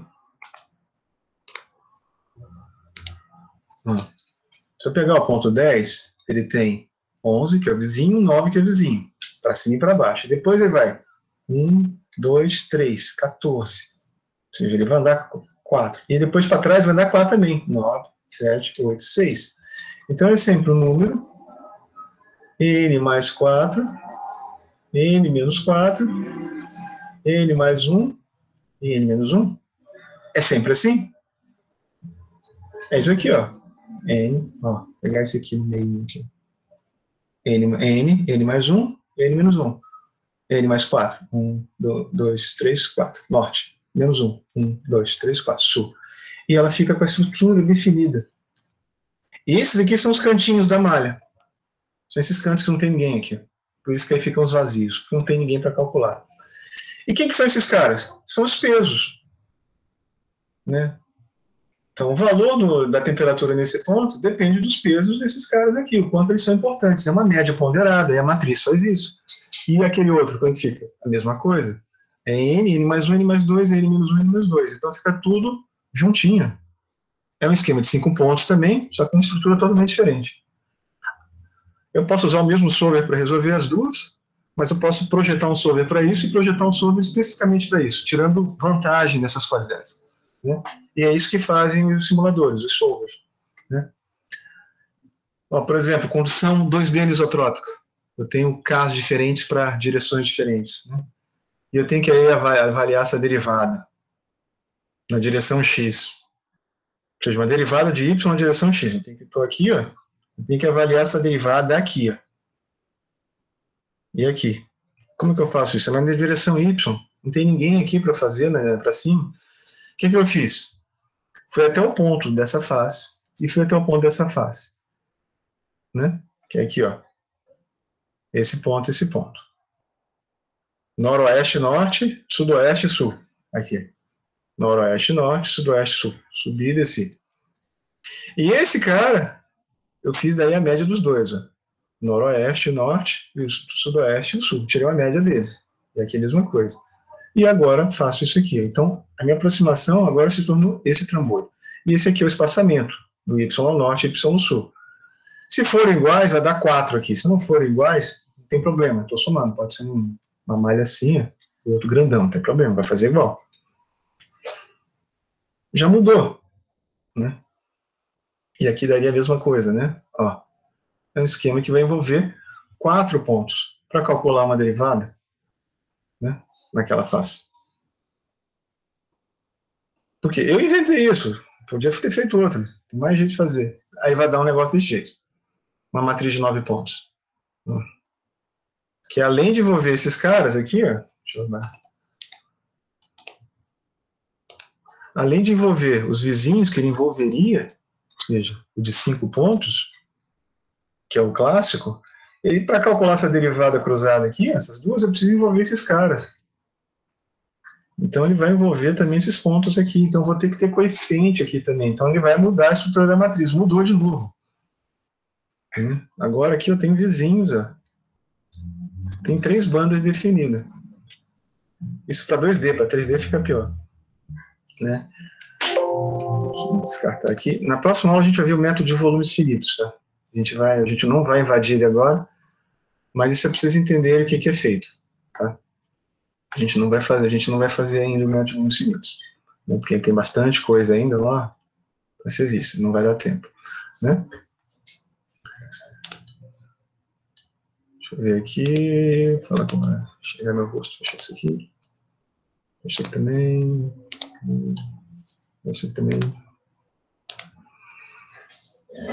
Entendeu? Então, cadê aqui? Pessoas, a minha face. Tá, para partir. Então, pessoal, aquilo ali é bem. Há N maneiras de fazer. Então, cada simulador vai fazer. Se você quiser descobrir o que ele faz, está tudo dentro do help deles, dos tutoriais. O CFX, a ANSYS, uns tempos para cá, depois que liberou a versão estudantil, eles retiraram a maioria tiraram todos os tutoriais que tinham lá dentro. Só quem paga tem tutorial, que aí é na página. Mas você ainda acha tutoriais deles nas versões antigas, da 17, 18, acho que até 18 acha ainda, 17. Tem na internet, você botar ANSYS, tutorial, CFX, o Fluent, vai ter um monte, ó, né? O problema são os arquivos usados, aí você às vezes tem que procurar. Alguns eu tenho aqui, a maioria deles eu tenho. Eu tinha versões mais antigas e eu ainda guardei. Agora as novas não vem mais, eles não instalam mais esse negócio. Mas tem lá todos os modelos. E aí, para os métodos numéricos deles, deixa eu ver se eu acho meu livro aqui. Esse aqui. Vocês vão achar aqui, nesse livro aqui do Maliska, né? Está aparecendo ao contrário aqui. Transferência de calor computacional. Transferência de calor e mecânica dos fluidos computacional. Isso aqui é do meu orientador de mestrado e doutorado. Né? Tá tudo aqui dentro. Um monte dessas coisinhas. Né? Mas isso aqui é para quem quer aprender em detalhes. Né? Isso aqui é disciplina de pós-graduação. Pode ser dado na graduação também, mas é muito detalhado. Né? E tudo que está dentro do CFX está aqui dentro. Tem mais um legal também, que é o do Armando Fortuna, né, que é da USP. Muito bom também. Trabalho com método de diferenças finitas para CFD também. Está aqui todas as aproximações e tudo. Depois eu passo a bibliografia para vocês, para quem quiser enveredar pelo caminho. Mas é legal de ter. Tá? Então, assim, eu peço para quem ainda não respondeu o questionário responder. Para quem não, eu vou ver aqui quem não recebeu, eu vou mandar de volta. Se está dando algum problema com ele. E vou mandar outro questionário referente a essa parte, vocês vão respondendo aí no fim de semana. Na segunda-feira a gente vai ver daí o método de volumes finitos, que é o método usado dentro dos simuladores de fluidodinâmica computacional. A maioria deles, pelo menos. Né? Os bons usam o método de volumes finitos. A gente vai ver a filosofia do método, não vai brincar muito com ele, não precisa deduzir, mas vocês vão ver como é que cada coisa acontece, para entender depois, porque ele vai te perguntar lá que ordem que você quer você quer no tempo de óleo de primeira ou de segunda ordem, está tudo dentro do solver, do simulador. Você só tem que selecionar. Mas se você não sabe o que é um óleo de primeira ou de segunda ordem, você vai ficar boiando. Aí você vai fazer besteira. E a pior coisa que tem é você usar um software desse, com essa capacidade de solução, ele te dá um resultado enganoso e você acreditar nele e acabar levando isso para projeto, e na hora que ele é projeto, é recall. Né? É o que acontece. Né? Recall pior ainda, né? Desaba o prédio inteiro. Você faz a estrutura não aguenta. Né? Então, assim, por hoje acabou. Agradeço a quem ficou, a paciência. Né? Segunda-feira, tá? Final de semana vocês não precisam. Vocês ficam fazendo final de semana. Sábado e domingo de vocês. Fiquem com as famílias, trabalho, namorem, não vão para os botecos. Sim, até toda a parte teórica vai ter. Né? Vocês têm até o fim do curso para responder. Então, se não responder ok, se você responder hoje, eles vão ficar abertos aí até a gente terminar. Quando a gente começar a prática, eles ainda vão estar abertos, você pode ir respondendo. E o legal de fazer eles é assim, você tem as respostas, aí ele tem a chave de resposta, depois ele vai te dar, e tem um comentário sobre a resposta correta. Então você vai aprender muita coisa lá. Né? Tem muita coisa escrita lá sobre algumas das respostas, o que é que está fazendo. E eu tenho também como medir o que é que está acontecendo, quais são as dúvidas que vocês estão tendo e onde eu preciso atuar. Para poder mexer, pegar algum tópico que eu vi que está dando problema, e aí eu vim falar desse tópico. Eu já percebi alguns ali, né, tipo... Tá, tenta ver isso lá. Ou se quiser, Nicolas, me passa agora aqui, você continua aqui, e a gente vê, se me vê a tua tela aí, a gente vê isso aí. Né? Os outros, se quiserem, podem, acabou. Vou ver aqui com o Nicolas a instalação dele, se vocês quiserem ver o que está acontecendo. Passa a tua tela aí, Nicolas, deixa eu ver. E abre o teu microfone.